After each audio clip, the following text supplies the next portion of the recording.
Bonjour et bienvenue pour ce nouveau probablement. Cette fois-ci, j'accueille Mehdi Moussaïd, fouloscope, machin chose, chercheur en fouloscopie, on va dire, du Max Planck Institute à Berlin. Bonjour Mehdi. Salut les. Et puis auteur aussi récemment d'un livre et d'une nouvelle chaîne YouTube qui s'appelle Fouloscopie. Donc Mehdi, est-ce que tu peux commencer par te présenter un petit peu et présenter ton parcours? Ouais, d'accord. Bien du coup, là, en ce moment, je suis à Berlin parce que je travaille à Berlin, comme tu l'as dit, à l'Institut Max Planck, et je suis chercheur dans un labo de psychologie. En ce moment, je travaille dans un labo de psychologie. Et j'étudie le comportement collectif des êtres humains, voilà, d'une manière générale. Donc ça englobe le déplacement collectif des piétons dans les rues ou pendant les grands rassemblements, mais aussi la propagation des idées et des rumeurs et des informations sur les réseaux sociaux, par exemple. Ouais. Et une autre dimension qui concerne celle de l'intelligence collective. Donc il y a tout un tas de comportements collectifs qui émergent quand les gens interagissent les uns avec les autres en grand nombre. Et ce sont ces comportements-là qui m'intéressent et que j'étudie dans mon quotidien. Alors, tu me parlais de mon parcours, tu me demandes aussi comment je suis arrivé là. Ouais. Donc, un parcours un peu bizarre. Au début, j'étais pas du tout parti pour être chercheur. J'ai suivi une formation d'ingénieur. Ouais. Donc j'ai fait un bac S et puis j'étais assez à l'aise en sciences, tout ça. Donc j'ai continué. J'étais d'abord à Nantes à la fac de sciences. J'ai fait un DUG informatique. Ouais. Et puis ensuite il y avait une petite bifurcation pour aller en école d'ingénieur. Et puis je suis allé au bout sans trop savoir ce que je voulais faire dans ma vie en fait. Je me suis juste dit on est au début des années 2000. Je me suis dit l'informatique ça marche bien. Donc je vais faire de l'informatique en école d'ingé quoi. Ouais.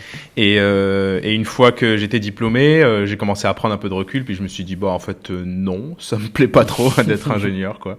Ce que j'ai vraiment envie de faire moi, c'était de la science quoi. J'avais envie d'être chercheur. Ouais. Et donc j'ai tourné un peu pendant un an en cherchant une opportunité d'intégrer un labo de recherche, un doctorat, et puis j'en ai trouvé un à Toulouse, à l'université Paul Sabatier. Qui proposait une thèse de doctorat sur le thème du comportement collectif des piétons. Ouais. Voilà. Donc c'est la première fois de ma vie que je me suis dit qu'on pouvait étudier ça d'un point de vue scientifique. J'ai trouvé ça plutôt bizarre, mais en même temps, j'avais envie de m'engager dans la recherche, donc je me suis dit allez, on va faire ça. J'ai candidaté et puis comme j'avais des bonnes bases en programmation pour faire des simulations numériques, des choses comme ça, par exemple, j'étais pris. Et puis j'ai fait cette thèse et puis rapidement je me suis passionné pour le sujet.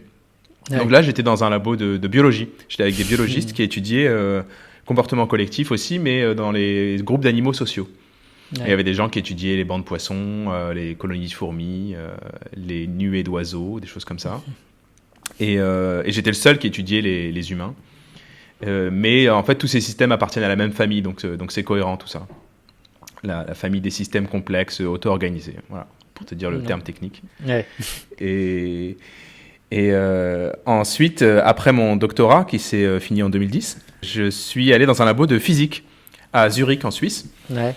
Et donc là, j'ai intégré un groupe de physiciens qui étudiaient aussi les comportements collectifs des humains, des déplacements collectifs, mais avec une perspective complètement différente, avec une perspective de physiciens. Donc eux, ils étudiaient par exemple l'écoulement des grains de sable ou la mécanique des fluides ou ce genre de choses. Et effectivement, on va en parler sûrement en détail après, c'est tout à fait cohérent de mettre ça ensemble avec le comportement collectif des mouvements de foule par exemple, parce qu'il y a beaucoup de choses en commun et on peut apprendre beaucoup de choses de la physique. Ouais. Et quand j'ai fini cette période, je me suis dit que c'était sympa de se passer d'une discipline à l'autre comme ça. Et il y avait un poste qui était disponible à Berlin, là où je suis aujourd'hui, dans un labo de psychologie. Et donc j'ai candidaté, je me suis dit quitte à être interdisciplinaire et polyvalent, allez banco quoi, on va partir en psychologie maintenant. Et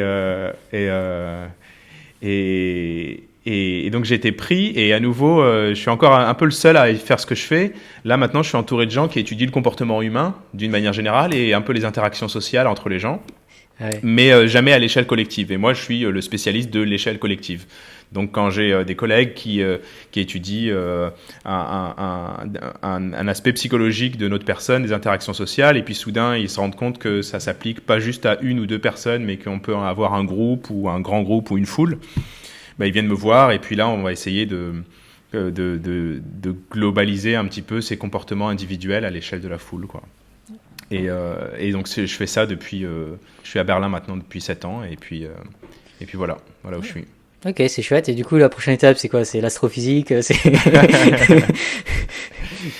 En réalité, c'est assez confortable parce que maintenant que j'ai beaucoup de recul et un peu d'expérience sur mon sujet, je me rends compte que c'est vraiment interdisciplinaire, quoi. Ouais. Le terme comportement collectif chez les humains, tu peux l'appliquer à plein de disciplines différentes. Et si un jour je dois aller chercher un nouveau boulot dans un nouveau labo, j'aurais pas peur de candidater chez les économistes, par exemple, pour étudier le comportement collectif des consommateurs. J'aurais pas peur d'aller voir des infographistes. Il y a une grande communauté d'infographistes qui essaient de se représenter, de modéliser les foules virtuelles pour faire des animations dans les films ou dans les jeux vidéo, et qui font aussi des expériences, c'est des chercheurs. Donc j'aurais pas peur d'aller chez eux non plus. Je pourrais aller voir du côté des sociologues ou dans plein de disciplines différentes. En fait, c'est suffisamment vaste pour pouvoir passer d'une discipline à l'autre de manière cohérente, quoi. Ouais, c'est super cool, c'est marrant en tout cas. Ouais. Et du coup, comment est né est-ce que donc à un moment, tu étais parti plus pour être ingénieur, et puis tout à coup, tu t'es dit la science. Est-ce qu'il y a eu un déclic? Est-ce que ça fait progressivement ou... un déclic. Disons que souvent, c'était mon cas, et je pense que c'est le cas de pas mal de monde. Quand tu sais pas trop ce que tu veux faire, tu sais, t'as 10 à 16 ans au lycée, 18 ans au bac ou 20 ans à la fac, tu suis un peu les rails, quoi. Ouais. Et en particulier dans le système français, les rails ils sont bien tracés, quoi. Tu vois, c'est assez facile de rester dedans et de continuer. En Allemagne, par exemple, le système est un peu différent. On va t'encourager justement, après ton bac, à aller prendre une année sabbatique ou 2 années sabbatiques, à faire des trucs que tu n'as pas du tout fait dans ta vie, juste pour goûter un petit peu à différents métiers. Ouais. Mais en France, on est bien mis sur les rails dès le début. Et du coup, en fait, moi, je me suis jamais vraiment posé la question de ce que je voulais faire dans la vie. Et comme j'étais assez à l'aise en sciences, tu vois, tu vas en bac S, tu sors du bac S, tu vas à la fac par exemple. L'informatique, c'est un truc un peu prometteur, donc tu arrives en DUG à la fac en informatique. L'école d'ingénieur, c'est un petit peu plus prestigieux, donc quand tu vois le chemin, tu y vas, et puis tu vas jusqu'au bout, quoi, en fait. Ouais. Et à un moment donné, j'étais diplômé ingénieur, et là, je suis vraiment arrivé au bout. Et là, t'es obligé de sortir des rails, quoi. T'as une décision à prendre, quoi. Ouais. Tu dis, bon, alors, dans quelle entreprise je vais travailler? Puis tu regardes un peu, puis ça me faisait pas rêver, quoi. Tu vois, tu commences, tu fais de la programmation, c'est pas hyper créatif. Enfin, je trouvais pas ça super créatif. Je trouvais pas ça super fun, en fait. Je cherchais un peu le fun. Et puis, et c'est la première fois, donc je devais avoir, 22, 23 ans, que je me suis vraiment posé la question, qu'est-ce que je veux faire dans la vie? Alors qu'avant, je me la posais pas. Avant, je suivais juste les rails. Ouais. Et quand je me suis posé cette question, je sais pas, j'ai repensé à ce que j'aimais dans la vie. Tu sais, quand t'es enfant, moi j'aimais bien, dans les bandes dessinées pour enfants, j'aimais bien toujours tu sais, il y a toujours un inventeur un peu fou, là, un génie. Genre Léonard le génie, ou Géo trouve tout. Tu sais, le mec qui a un gant de boxe accroché sur un ressort, là, tu sais, puis il ouvre, et puis il invente des trucs comme ça. Ouais. Et puis j'aimais bien ce côté savant fou, quoi. Ouais. Donc je me suis dit, c'est pas exactement comme ça la réalité, mais c'est un peu ce qui m'attirait, quoi.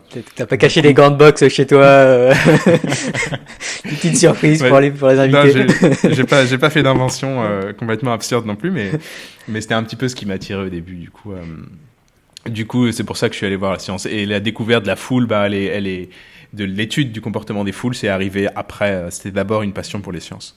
Ouais. Et du coup, c'était quoi ton sujet de thèse exactement? Étude expérimentale et modélisation des déplacements collectifs de piétons. Okay. Donc, étude expérimentale parce qu'on fait des expériences, donc pour étudier comment se déplacent les piétons dans la rue, comment ils interagissent.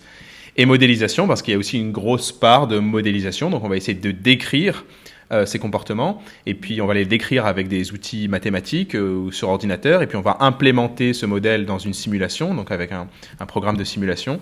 Ouais. Et puis ensuite, on fait des simulations numériques, on essaie de reproduire ce qu'on a observé, et puis on essaie de faire des prédictions. Et ensuite, on refait des expériences pour vérifier que nos prédictions étaient bonnes, et puis on fait comme ça, donc on fait des allers-retours entre les expériences et les simulations. Ouais.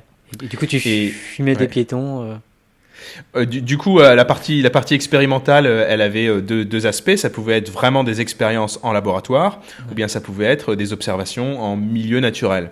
Alors, milieu naturel, c'est un peu bizarre de dire milieu naturel parce que c'est genre une station de métro, un supermarché, quoi. Donc, ça fait pas très naturel comme milieu, mais c'est l'expression scientifique. Alors, le milieu naturel des piétons, c'est la station de métro, si tu veux. Ouais.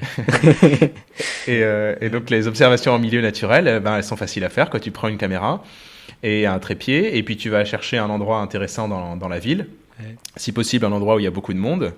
Et tu cherches un spot, donc un endroit surélevé pour essayer de filmer la foule par au-dessus. Et tu places ta caméra là et tu filmes pendant 3 heures, une demi-journée, une journée entière. Tu retournes au labo et tu analyses tes vidéos. Ce qui est intéressant, c'est justement... ce que j'ai beaucoup aimé au début, c'est ce côté improvisation, quoi. Tu vois, tu cherches un moyen de faire ton truc. Donc, t'as envie de filmer, je sais pas, une foule qui rentre et qui sort d'une station de métro. Bon, bah c'est facile. Tu vas dans ta station de métro, puis tu t'improvises un endroit où tu vas poser ta caméra. Donc, comme j'étais à Toulouse, par exemple, une fois, on voulait filmer la place du Capitole, donc une grande place à Toulouse. Ouais. Puis on a trouvé une entrée pour aller sur le toit du bâtiment du Capitole, qui est un bâtiment plusieurs fois centenaire. Et puis, du coup, on était très contents avec mon collègue. Donc, on a réussi à se positionner là sur le toit. On a placé notre caméra et puis on regardait la foule par au-dessus, puis on filmait. Ou bien, une autre technique assez commune, c'est quand tu veux filmer dans une rue commerçante, par exemple, une rue piétonne. Tu vas te placer sur un balcon d'un bâtiment adjacent. Ouais. Et pour ça, bah, tu te mets à la porte et tu sonnes, quoi. Tu sonnes à toutes les portes et puis tu dis bonjour, c'est NRS. Au lieu de dire bonjour police, tu dis bonjour, c'est NRS. J'aimerais me mettre sur votre balcon. Donc au début, les gens ils prennent pour un fou, quoi. Ils sont méfiants et tout. Mais bon, quand t'expliques un peu, ça va. Au bout d'un moment, ils comprennent. Et puis en général, les gens sont très sympas. Donc tu te places sur un balcon, tu mets ta caméra et tu reviens la chercher quelques heures plus tard. Donc ça, c'est assez sympa. C'est marrant. Et du coup, les expériences en laboratoire, ça ressemble à quoi ? Voilà, il y a toute la partie expérimentale aussi. Donc l'observation milieu naturel, ça a un intérêt, c'est que c'est la vraie vie, quoi. C'est vraiment comme ça que se déplacent les piétons dans la vraie vie. Ça a aussi un inconvénient, c'est que c'est pas du tout contrôlé, quoi. Donc il peut y avoir plein de trucs, il peut y avoir des vélos qui passent, il peut y avoir, je sais pas, l'environnement, tu le contrôles pas du tout, donc il peut y avoir plein de choses qui se produisent. L'expérience en laboratoire, elle a un intérêt, c'est le contrôle. Donc tu peux vraiment contrôler exactement une situation, exactement celle que tu veux faire. C'est un petit peu moins réaliste dans le sens où les gens savent qu'ils font partie d'une expérience, donc il y a toujours des petits biais dans ce sens-là, mais ils sont acceptables. Et du coup, comment ça se passe ? En général, tu loues un lieu, par exemple un grand gymnase, parce qu'il va y avoir du monde. Avec un peu de moyens, on construit une structure dans ce gymnase, par exemple une pièce, donc on met 4 murs avec une porte. Donc c'était une expérience très simple, on veut tester une évacuation, par exemple. Donc tu construis une pièce, 4 murs avec une porte, et puis tu recrutes des participants par petites annonces. Tu dis on a besoin de 60 personnes, et les 60 personnes arrivent, tu les mets dans la pièce, tu leur expliques qu'au top départ, ils vont devoir sortir par la porte, par exemple. Ouais. Et tu donnes le top départ et ils sortent, et puis tu recommences, tu fais plein de répétitions, c'est toujours un petit peu ennuyeux, quoi. Tu peux varier la largeur de la porte, tu vois, j'invente une expérience là. Ouais. Et puis comme ça, tu peux voir quel est l'effet de la largeur de la porte sur le temps d'évacuation, par exemple. Et toujours avec plein de répétitions. Et puis le lendemain, on refait la même chose avec un autre groupe de participants et encore avec un autre. Comme ça, on a une diversité du groupe qui fait l'expérience.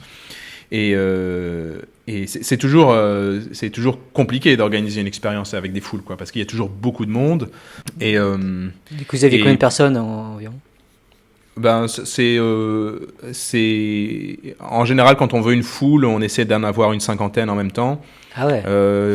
Ouais, c'est ça. J'ai fait une expérience récemment. Ils étaient seulement environ 40. Ils étaient 38, je pense. J'ai une expérience en tête où on est monté jusqu'à 80 à peu près. Ça, c'est quand tu veux une foule, mais tu peux aussi étudier les mécanismes individuels, donc les interactions entre les piétons. Et pour ça, tu n'as pas besoin d'une foule, tu as juste besoin de quelques piétons. Donc on a fait aussi la toute première expérience que j'avais faite pendant mon doctorat. On n'avait que 2 piétons, on voulait savoir comment ils faisaient pour s'éviter. Quand ils arrivaient face à face. Et donc, on avait seulement 2 piétons. On avait construit un couloir linéaire, tout ce qui est de plus simple. Et puis, on avait un piéton à chaque extrémité. Et au top départ, il devait traverser le couloir et donc s'éviter. Et nous, on voulait voir comment ils allaient faire pour s'éviter. Enfin, il y avait une question scientifique précise qu'on se posait. Et donc, pour ce cas-là, on n'a besoin que de 2 piétons en même temps, parce qu'on va juste étudier l'interaction. Ouais. Du coup, c'était quoi la question là, précise que vous posez ? Exact. Donc, alors, c'était la toute première expérience que j'ai faite pendant mon doctorat, et puis elle concernait la coordination pendant une manœuvre d'évitement. Alors, c'est un problème qui paraît tout bête à premier abord, mais en fait qui est assez intéressant. C'est quand 2 piétons arrivent face à face sur un trottoir un peu étroit et qui doivent s'éviter. Ils ont une décision à prendre. Ils doivent choisir de passer à droite ou à gauche pendant l'évitement. A priori, ça paraît vraiment une question stupide de se demander est-ce qu'ils choisissent la droite ou la gauche. Mais en fait, il y a quelque chose d'intéressant, c'est que les 2 piétons doivent choisir un côté.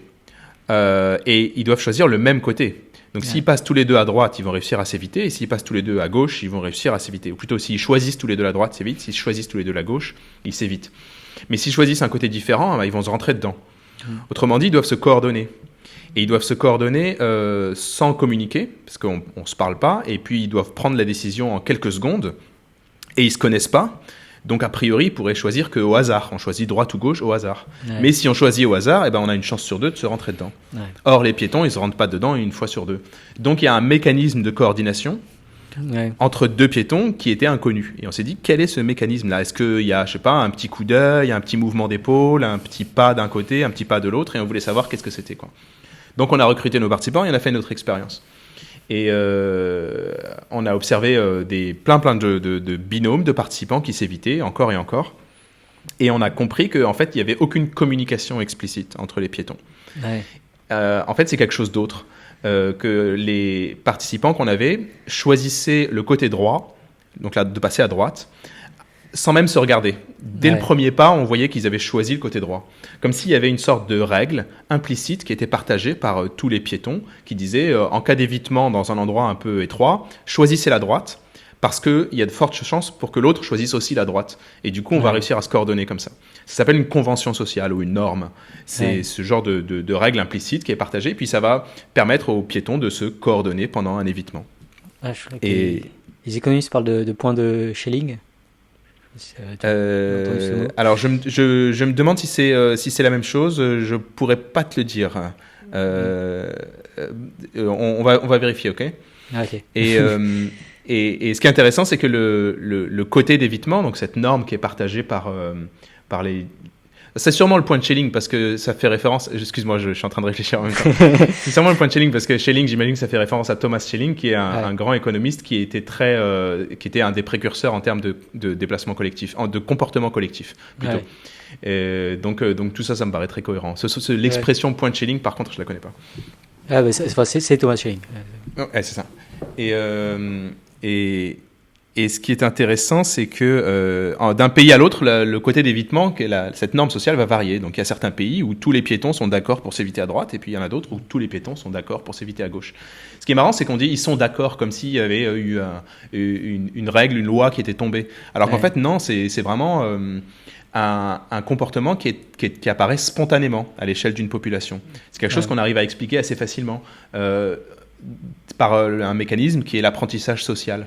Donc en fait, l'apprentissage par renforcement, qui est simplement un petit programme qui tourne en veille dans notre cerveau, qui dit que si tu tentes un truc et que ça marche pas, mais le prochain coup, tu vas avoir plus tendance à tenter un autre truc. Et si tu tentes quelque chose qui marche, le prochain coup, tu auras tendance à le reproduire. Tu vois. Et donc le truc en question, si c'est la droite ou la gauche, tu mets plein de piétons ensemble. S'ils n'arrivent pas à s'éviter, ils vont changer de côté.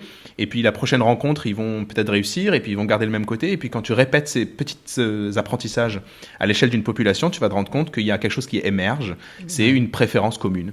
Et en fonction des pays, la préférence va être différente, parce que en fait, la droite ou la gauche, c'est complètement équivalent, tant que tout le monde se met d'accord sur une option.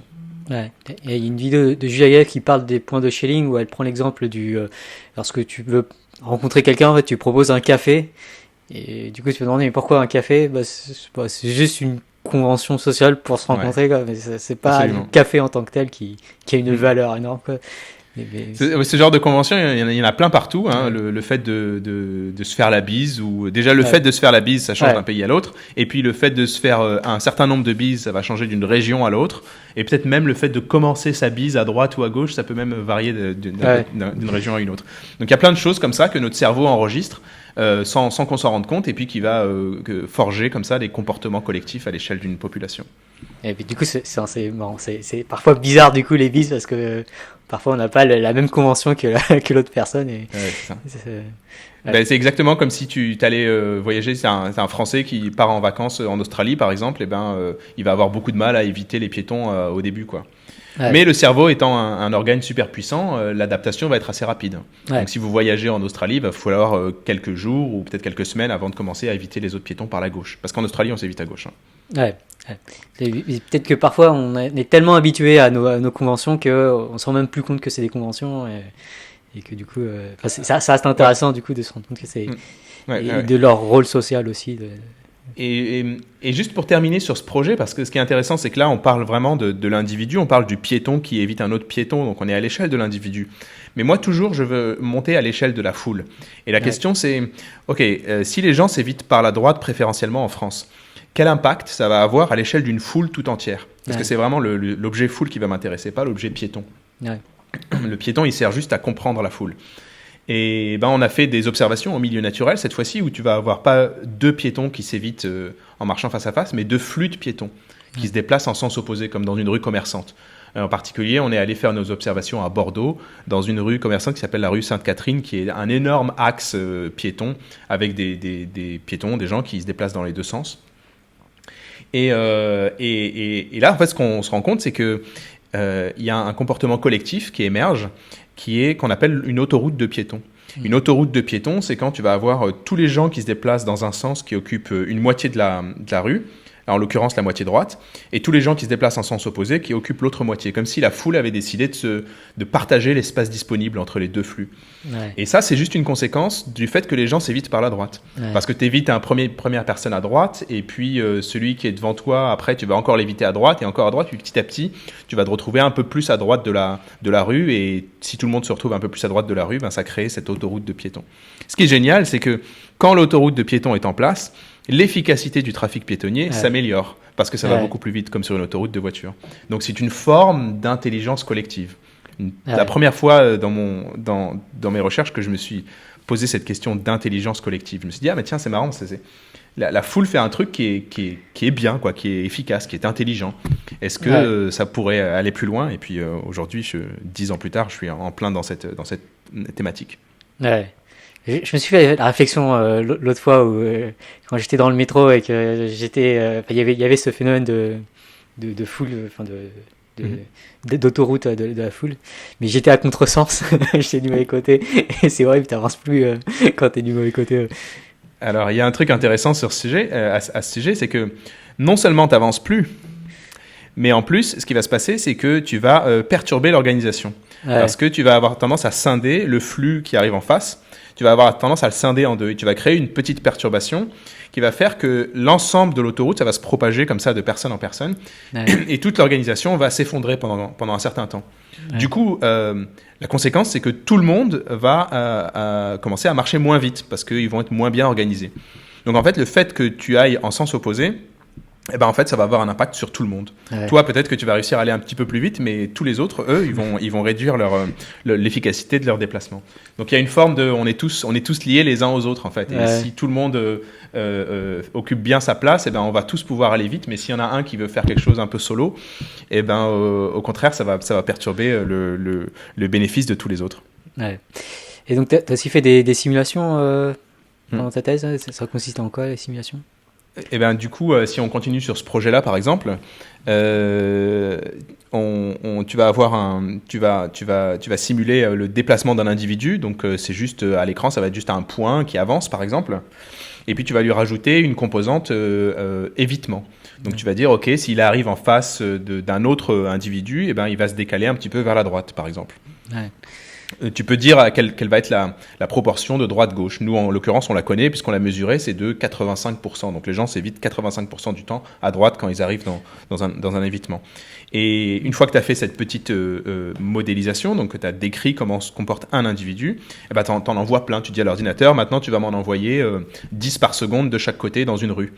Et là, tu vois que tes simulations, elles engendrent la séparation du trafic piétonnier, donc cette autoroute de piétons dont je te parlais tout à l'heure.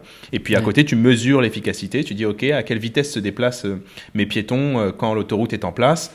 Puis tu enlèves la préférence à droite. Tu recommences les simulations, tu mesures l'efficacité du trafic et tu vois qu'il y a une différence entre les deux. Donc ta simulation, elle prédit que la préférence à droite va avoir un impact positif à l'échelle de tout le groupe. Ensuite, tu peux prendre un seul individu dans ta simulation, tu lui dis, juste celui-là, là, je vais lui enlever sa préférence à droite, je vais lui mettre une préférence à gauche. Donc tu vois qu'il se galère et tout, mais après tu mesures l'efficacité pour tous les autres et tu vois que juste un seul individu qui fait pas ce qu'il faut faire va avoir un impact sur la vitesse de marche de tous les autres. Donc tu peux faire des simulations comme ça. Ah, c'est intéressant. Est-ce qu'il y a quels sont les résultats qui t'ont le plus surpris dans ta thèse? Pendant ma thèse. Ouais. Moi, je suis du genre très enthousiaste, donc à chaque fois que j'avais un truc, c'est merveilleux. Alors, je vais répondre un petit peu à côté du coup, parce que en gros, tous les résultats que j'avais, surtout quand c'est tes résultats, tu sais, quand c'est ta découverte, t'as toujours l'impression que c'est extraordinaire, alors que en fait, bof quoi. Et je vais te répondre un petit peu à côté. Un des trucs qui m'a le plus surpris, c'est un autre projet qu'on a réalisé qui concernait l'étude des petits groupes de piétons. Donc dans la rue, souvent, quand on se déplace, on n'est pas tout seul. On est souvent accompagné. On est accompagné de quelqu'un d'autre. Et donc on forme des petits groupes comme ça. Et on a fait une étude sur l'organisation de ces petits groupes. On voulait voir comment ils marchaient ensemble, quelle était la configuration de marche et des trucs comme ça. Et ça pour moi c'était vraiment un projet pas super intéressant quoi. C'était bon, ok, ça n'a pas un impact monstrueux sur je sais pas, sur la structuration du trafic, sur l'urbanisme ou des choses comme ça. Ouais. Et un peu naïvement, tu vois, et j'ai publié ça. Et j'ai fait une publi scientifique à ce sujet. Et le moment où j'étais le plus surpris de ma thèse peut-être, c'est la réception de la communauté scientifique sur cette petite étude. Parce qu'en fait, ce n'était pas une petite étude. Je m'en suis rendu compte après. C'était quelque chose qui a été considéré comme assez important parce que j'étais en fait le premier à étudier les déplacements des petits groupes de piétons. Parce que jusqu'à présent, dans toute la littérature scientifique, ça paraît un peu fou, mais c'est juste que personne n'y avait pensé, on considérait toujours une foule comme un ensemble d'individus isolés. Okay. Ouais. Et pour la première fois, on disait que en fait, cet objet foule, il n'est pas constitué d'individus isolés, il est constitué de petits agrégats, de petits amas d'individus qui sont ces petits groupes qui se déplacent à 2 ou à 3. Et ça changeait fondamentalement la façon dont on allait modéliser le système foule. Ouais. Et en fait, aujourd'hui, c'est ma publication qui a été le plus citée, celle qui a eu le plus de succès. Et ça, c'était probablement ma plus grande surprise pendant mon doctorat de voir à quel point ce que je considérais comme une petite découverte avait en fait une implication plus profonde en termes de modélisation et en termes de la façon dont on appréhende le système. Ok, cool. Donc après, tu es passé à Zurich où tu as commencé à faire de la physique. Pourquoi est-ce qu'on fait la physique des foules? Comment ça marche? Alors, figure-toi qu'on a commencé, dans l'histoire de la discipline, on a commencé à faire de la physique des foules avant de faire du comportement. C'est assez étonnant, mais c'est comme ça.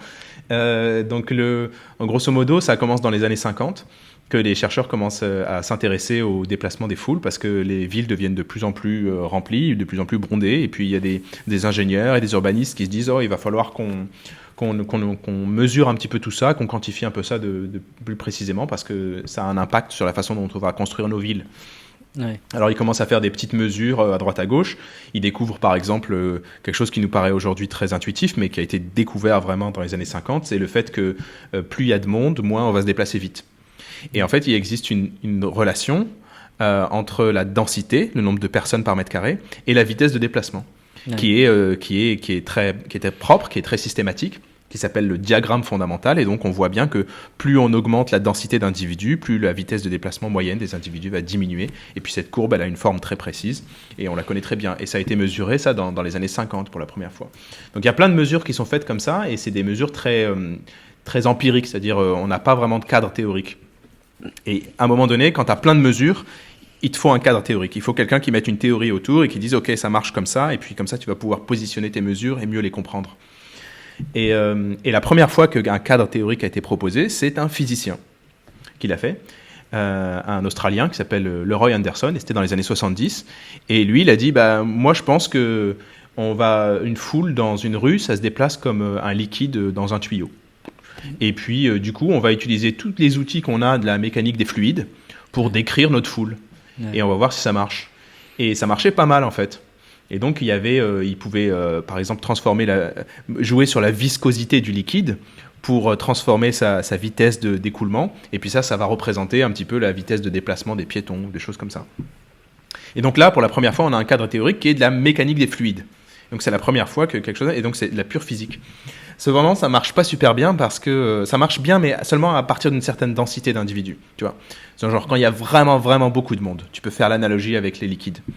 S'il y a moins de monde, ça commence à déconner un peu. Et la modélisation, la compréhension des foules à densité intermédiaire, ça a été compris seulement dans les années 90. En 1995 plus précisément, par un physicien encore qui s'appelle Dirk Elbing, et qui a dit « Ok, on va changer le truc. Plutôt que de dire que la foule est un liquide, on va dire que les piétons sont des particules. » Et ça va nous donner beaucoup plus de liberté. Tu vois ? Donc c'est toujours des analogies. Hein. Et avec ça, on va utiliser pas la mécanique des fluides, mais la mécanique newtonienne pour décrire le déplacement des piétons. Et on va voir si ça fait émerger des comportements collectifs. Et ça marchait super bien.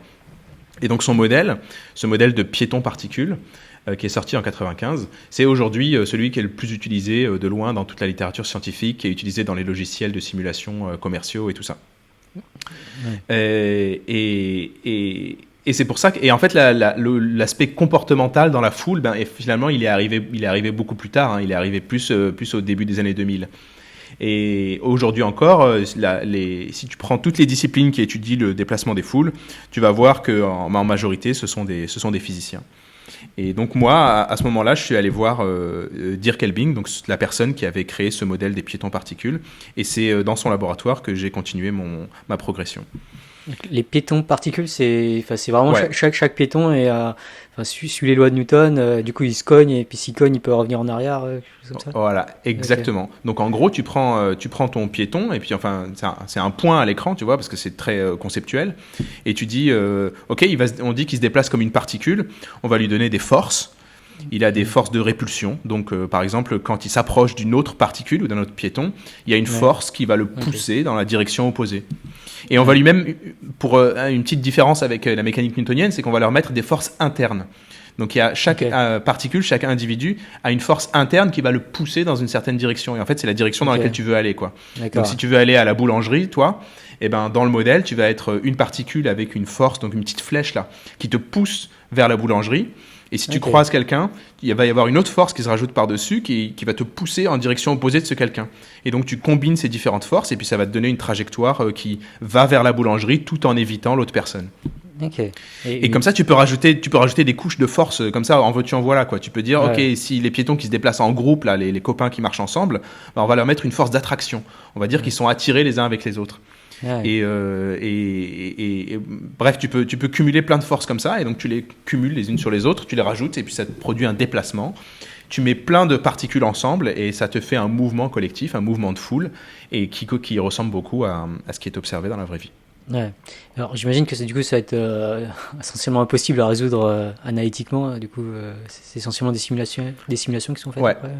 Ouais, c'est des études, c'est des analyses numériques principalement, donc des simulations, presque exclusivement. Alors, il y a des mathématiciens qui passent à l'analyse macroscopique, donc qui vont commencer à étudier plus avec des équations et donc pas en simulation numérique, qui arrivent à des résultats un peu différents, mais tout ça c'est cohérent, quoi. Ça marche à peu près, ça marche pareil.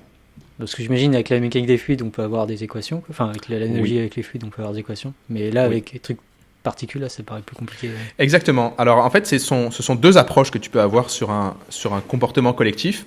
Tu peux commencer à le décrire en décrivant le comportement des individus. Donc c'est ce que fait Dirk Elbing avec ses particules.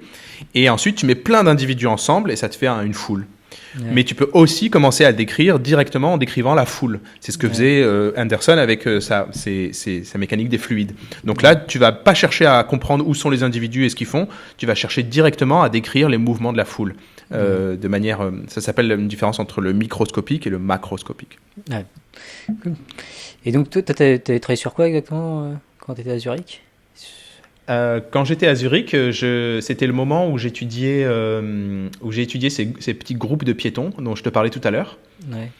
Qui était un truc, je vais continuer sur ce projet parce que c'est très étonnant le fait que ça a été reçu de cette manière. Donc on étudie les groupes de piétons, les gens qui marchent ensemble, tu vois. Ouais. Et une question qu'on s'est posée, c'est la configuration de marche. On s'est dit, imagine, tu as 3 copains qui marchent ensemble.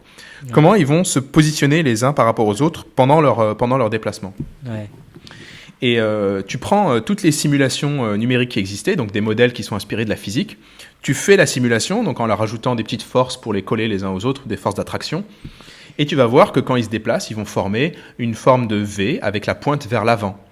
Comme par exemple un groupe d'oiseaux sauvages pendant une migration. Tu vois, ils sont en V avec la pointe vers l'avant.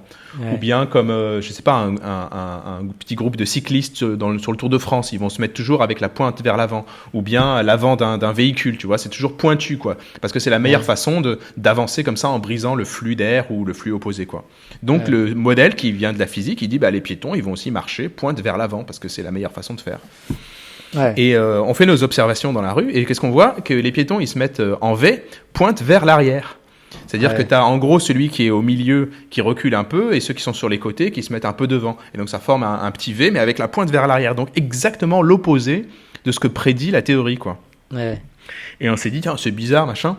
Et en fait, c'est pas si bizarre que ça. C'est juste que si les piétons sont des particules physiques qui essaient d'optimiser la façon dont ils se déplacent, effectivement, ils vont se mettre pointe vers l'avant. Ça va apparaître tout seul. Mais c'est pas le cas, en fait. Les piétons, c'est des gens, c'est aussi des êtres humains. Et ce qu'ils veulent pendant qu'ils marchent, c'est papoter, c'est discuter les uns avec les autres. Ouais. Et la meilleure façon pour discuter, c'est de se mettre en V, pointe vers l'arrière, parce que c'est la meilleure configuration pour que chacun puisse voir tous ses copains en même temps. Ouais. Et du coup, en fait, on a un conflit ici qui montre que les piétons, c'est des gens et que tous les modèles qu'on a jusqu'à présent qui font l'hypothèse que ce sont juste des particules, et ils ont un problème parce qu'ils négligent l'aspect humain dans cette modélisation. Ouais. Et donc, une des principales contributions que j'ai faites pendant mon passage à Zurich, c'était justement d'aller étudier ces groupes de piétons, et d'une part, et puis d'autre part, d'aller développer un nouveau modèle qui est un modèle construit sur un purement comportemental, donc qui ne fait pas d'hypothèse physique, qui est construit sur les interactions sociales entre les gens. Donc un modèle qui est, je pense, plus réaliste, parce qu'il ne fait pas d'analogie. Il ne va pas dire les piétons sont des particules ou la foule est un fluide. On va juste dire les piétons sont des piétons, et puis on va modéliser leur comportement comme ça. Ok. Voilà. Et ça se marierait pas. Ça serait pas. C'est incompatible avec l'autre. On peut pas considérer que. Ajouter des hypothèses pour continuer à traiter peut-être des groupes d'individus comme des particules, mais. Est-ce qu'on peut marier un peu les deux modèles quand on Ouais, on peut marier les deux modèles, mais d'une façon un peu différente. C'est juste que, à mon avis, et puis je pense que c'est assez reconnu comme ça maintenant dans la communauté, c'est que la meilleure façon de faire quand tu es à faible densité ou à des densités intermédiaires, c'est de considérer que les gens sont des gens et puis d'aller décrire leur comportement à l'aide de petites règles comportementales, quoi, vraiment. Ouais. Donc de pas faire d'analogie, de les considérer comme des gens. Sauf que quand tu commences à mettre de plus en plus de monde, tu augmentes la densité d'individus dans ta foule, à un moment donné, le modèle, il va plus trop marcher. Parce que ce qui se passe, c'est que les individus dans la foule ne vont plus être libres de leurs mouvements. Ils vont plus décider de où est-ce qu'ils vont se déplacer. Ils vont juste subir les pressions physiques qui sont exercées par leurs voisins. Imagine une foule très dense où tu te fais bousculer dans tous les sens. En fait, que tu aies envie d'aller d'un côté ou d'un autre, ça change rien parce que tu n'as pas de liberté de mouvement. Ton mouvement, à ce moment-là, il va être exclusivement décrit par les pressions physiques que tu reçois de la part de tes voisins qui te bousculent. Et à ce moment-là, le modèle de particules, par exemple, il marche super bien. Ouais. Et donc, en fait, ce qu'on a, c'est on a une transition qui va se produire entre un modèle comportemental et un modèle physique. Et cette transition, elle va s'opérer à partir du moment où les gens commencent à se toucher physiquement. Donc, c'est une densité qui se trouve autour de 5-6 personnes par mètre carré. Et ce qui est super, c'est qu'on vraiment on passe d'une discipline à l'autre, quoi. Tu vois, si on se contente juste d'augmenter le nombre d'individus, et tout de suite tu vas passer de la science comportementale, de l'éthologie, à de la physique, à de la mécanique des fluides, uniquement en augmentant le nombre d'individus. Et moi je trouve ça super. Ouais, c'est assez génial. Parce que j'imagine bien dans une foule, enfin j'imagine souvent que lorsque je suis avec deux autres amis, on marche en pointe à l'arrière. Ouais. Mais si la foule est dense et qu'on a on a vraiment envie d'avancer, on arrête de parler et puis il y en a un qui se met un peu devant pour se faire un chemin et puis deux autres suivent. Du coup, j'imagine qu'on a cette transition de phase. Ouais. Donc la configuration de marche pointe vers l'arrière, tu peux la voir comme un triangle. Donc si tu as 3 individus, tu les connectes, ça fait un petit triangle avec la pointe vers le bas ou vers l'arrière. Et plus il y a de monde devant toi, donc plus il y a un flux opposé constant, plus ce triangle il va devenir aigu, donc il va être de plus en plus serré, tu vois. Okay. Et puis quand il y a plein de monde, tu vas te retrouver avec les 3 qui marchent à la queue leu, l'un derrière l'autre. Okay. Ouais. Et ça c'est ce que tu fais quand tu es en festival avec tes potes et que tu veux avancer. On se met à la queue leu parce que là ça avance plus du tout si on se met en triangle, si on se met au point vers l'arrière. Donc il y a cette continuité en fonction de la densité. Ouais. Mais j'imagine si on a un groupe plus grand. On tend un peu plus encore vers une histoire de pointe et peut-être que derrière, comme le chemin est creusé d'une certaine manière, les autres peut-être sont un peu plus en V. Quoi. Ouais, et puis surtout il y a un autre aspect, c'est que si tu as un groupe plus grand, tu vas avoir tendance à te diviser. Donc un groupe de 10 personnes, il tient jamais en V pointe vers l'arrière en marchant dans la rue, quoi. Okay. Il va y avoir un truc qui va se produire, il va y avoir un poteau, il va y avoir d'autres gens qui fait que le groupe va se diviser et la taille qu'on retrouve le plus fréquemment, c'est entre 3 et 5 individus par groupe. OK. Ouais. Et du coup ensuite quand tu es passé à Berlin, t'as changé un peu de sujet Alors j'ai continué donc j'ai diversifié mes recherches. OK. Donc en gros tu commences à avoir plus de moyens, plus de temps. Donc là je commençais à avoir des étudiants aussi par exemple. Ouais. Travailler sur le même sujet, donc tu as plus de force de frappe en quelque sorte. Donc plutôt que de continuer juste de tout mettre sur le déplacement des piétons, tu diversifies et tu ouvres un nouvel axe de recherche. Et moi j'ai ouvert un premier axe qui est celui de la contagion sociale. Donc c'est l'étude de tous ces comportements qui se propagent d'une personne à une autre sans vraiment qu'on s'en rende compte. Et j'ai ouvert un troisième axe récemment qui est celui de l'intelligence collective, où tu vas te demander comment tu peux intervenir sur le système pour rendre la foule intelligente. Mais aujourd'hui, à l'heure actuelle, j'ai 3 axes de recherche qui sont le déplacement collectif, donc les piétons que j'étudie depuis le début de ma thèse, la contagion sociale et l'intelligence collective. Et j'essaie de répartir un peu mes forces, donc mes forces, c'est-à-dire grosso modo mon temps et mes étudiants, sur les 3 en fonction de ce que je juge le plus intéressant sur le moment, quoi. D'accord. Et du coup, c'est quoi que tu trouves le plus intéressant en ce moment ? En ce moment, j'ai tendance à être pas mal biaisé sur les thèmes de l'intelligence collective. Ouais. Là, on n'est plus du tout dans le déplacement des foules. Enfin, il y a quelques liens avec le déplacement des foules, comme je te disais tout à l'heure, avec les autoroutes de piétons, qui sont une forme d'organisation qu'on pourrait considérer comme intelligente. Mais on va se poser des questions qui sont plus de l'ordre du jugement collectif. On va se dire, ok, si tu as un groupe d'individus qui doit prendre une décision, comment il faut structurer les interactions entre les individus pour que la décision soit la meilleure possible. Ou bien de l'ordre de la résolution de problèmes, où tu dis, ok, tu as un problème à résoudre là, un problème d'optimisation, un problème mathématique, n'importe quoi. Tu as 100 personnes qui sont prises au hasard dans la rue, okay, et tu dois organiser ces 100 personnes pour qu'elles te donnent la solution du problème le plus efficacement possible. Donc tu peux, par exemple, demander aux 100 personnes les unes après les autres de te donner une solution, par exemple. Ouais. Donc tu vas te retrouver avec 100 solutions, puis il va falloir les agréger, ces 100 solutions, pour en avoir une qui serait la solution collective. Ça, c'est une façon de faire. Ouais. Ou bien tu peux prendre tes 100 personnes et puis tu les assois autour d'une table. Et tu dis, discutez, c'est libre là, mais vous allez me trouver une solution, vous avez 1 heure. Donc les mecs, ils discutent, ou les gens, les femmes, enfin tout le monde discute les uns avec les autres, et puis ils te sortent une solution consensuelle, en quelque sorte.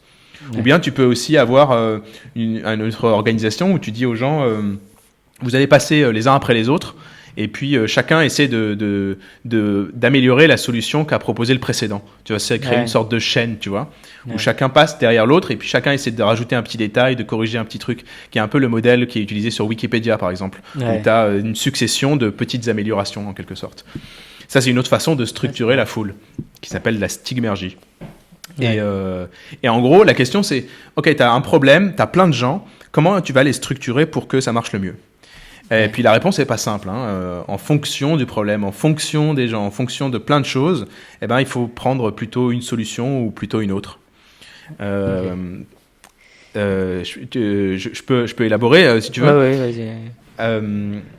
Par exemple, si tu as un problème très simple, un problème d'estimation, tu veux savoir quelle est la hauteur de la Tour Eiffel.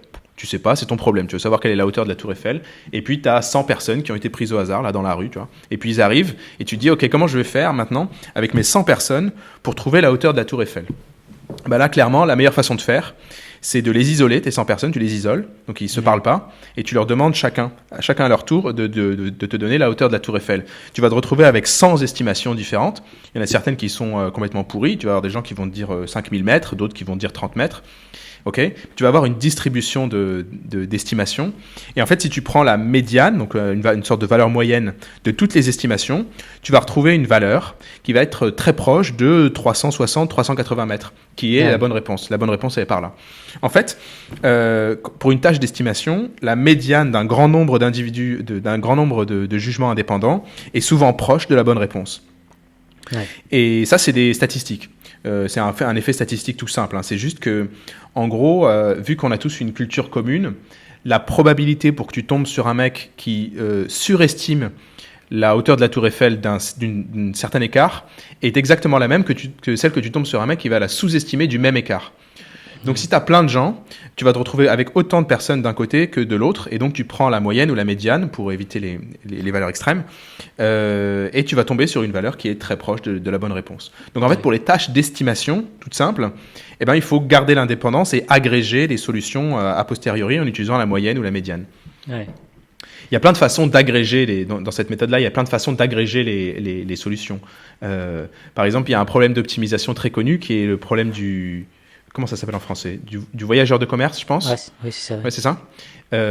Où tu as plein de points t'as plein de points sur une carte, par exemple, et puis tu dois essayer de les connecter en faisant le chemin le plus court possible. Donc, il faut que tu connectes tous les points avec un chemin le plus court possible, comme un facteur qui veut faire une tournée en ville et puis il doit utiliser le moins d'essence possible, s'il est en voiture, par exemple, pour connecter toutes les habitations. Et donc, c'est un problème d'optimisation qui est super complexe. Là, tu peux trouver plein de solutions différentes. Et puis, il y a des chercheurs qui travaillent sur le problème d'intelligence collective qui disent, OK, moi, je vais demander à mes 100 personnes de me donner une solution au même problème. Et puis, eux, ils ont trouvé une façon d'agréger ces 100 solutions.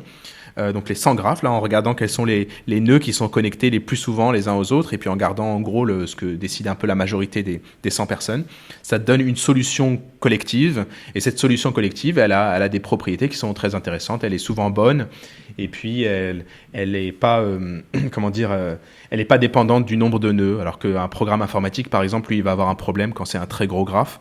Une foule, elle va pas avoir de problème quand c'est un très gros graphe. Donc le temps de solution pour une foule va augmenter linéairement avec le nombre de nœuds dans ton graphe, alors que pour un ordinateur, ça augmente exponentiellement. Bref. Donc il y a des propriétés intéressantes d'avoir ce problème qui est résolu par une foule. Donc ça, c'est la première façon de faire, tu vois, c'est quand tu demandes à des gens indépendamment de leur donner une solution et puis tu les agrèges ensuite. C'est ce qu'on fait par exemple dans une démocratie. On va demander à chaque individu de donner son avis sur un choix à plusieurs options, qui est le choix du président, et les plusieurs options, c'est les candidats. Sauf qu'on sait que ça marche très bien quand ce sont des avis indépendants. Donc si tu prends tout le monde en France et que tout le monde doit choisir un président, mais que les gens, ils n'ont pas le droit de parler les uns avec les autres, aucune interaction entre les gens, tu vas avoir un choix à majorité qui va être en général bon. Sauf que... Ce qui est étonnant et assez contre-intuitif, c'est que ça pourrait être meilleur qu'une délibération, quoi, d'amener les gens à débattre ensemble. Alors, ça dépend. Donc, sur cette question, il n'y a pas de consensus scientifique pour le moment. Donc tu retrouves des études qui vont comparer sur une tâche donnée l'agrégation de jugements indépendants avec le consensus, donc les gens qui s'assoient autour d'une table et qui décident ensemble qu'est-ce qui est la bonne solution. Et puis des fois c'est mieux d'un côté et puis des fois c'est mieux de l'autre côté. Ouais. Et en fait à l'heure actuelle, les chercheurs, on n'a pas encore compris vraiment quels sont les facteurs qui font que ça va être mieux pour un certain problème d'utiliser une délibération et mieux pour d'autres d'utiliser des avis indépendants. C'est juste que, c'est juste, en ce moment, tu regardes la littérature scientifique, tu vas avoir autant de preuves dans un sens que dans l'autre, quoi. Ouais. Et comme c'est toujours, il y a plein de facteurs qui entrent en jeu, et ben on a du mal à discerner quels sont les facteurs qui sont les plus importants à ce moment-là. Ouais, du coup, quels seraient les facteurs candidats? J'imagine que le problème qu'on cherche joue beaucoup. Ouais, la nature du problème, le fait qu'il va t'impliquer émotionnellement ou pas, et aussi surtout les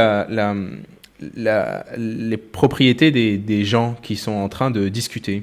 Est-ce que dans le groupe, il y a des experts? Est-ce que dans le groupe, il y a des gens qui parlent plus que d'autres? Est-ce que le temps de parole est parfaitement équilibré? Ce genre de choses. Il y a une étude vraiment géniale qui est sortie il y a quelques années, je crois que c'était en 2011 ou un truc comme ça, par des chercheurs du MIT.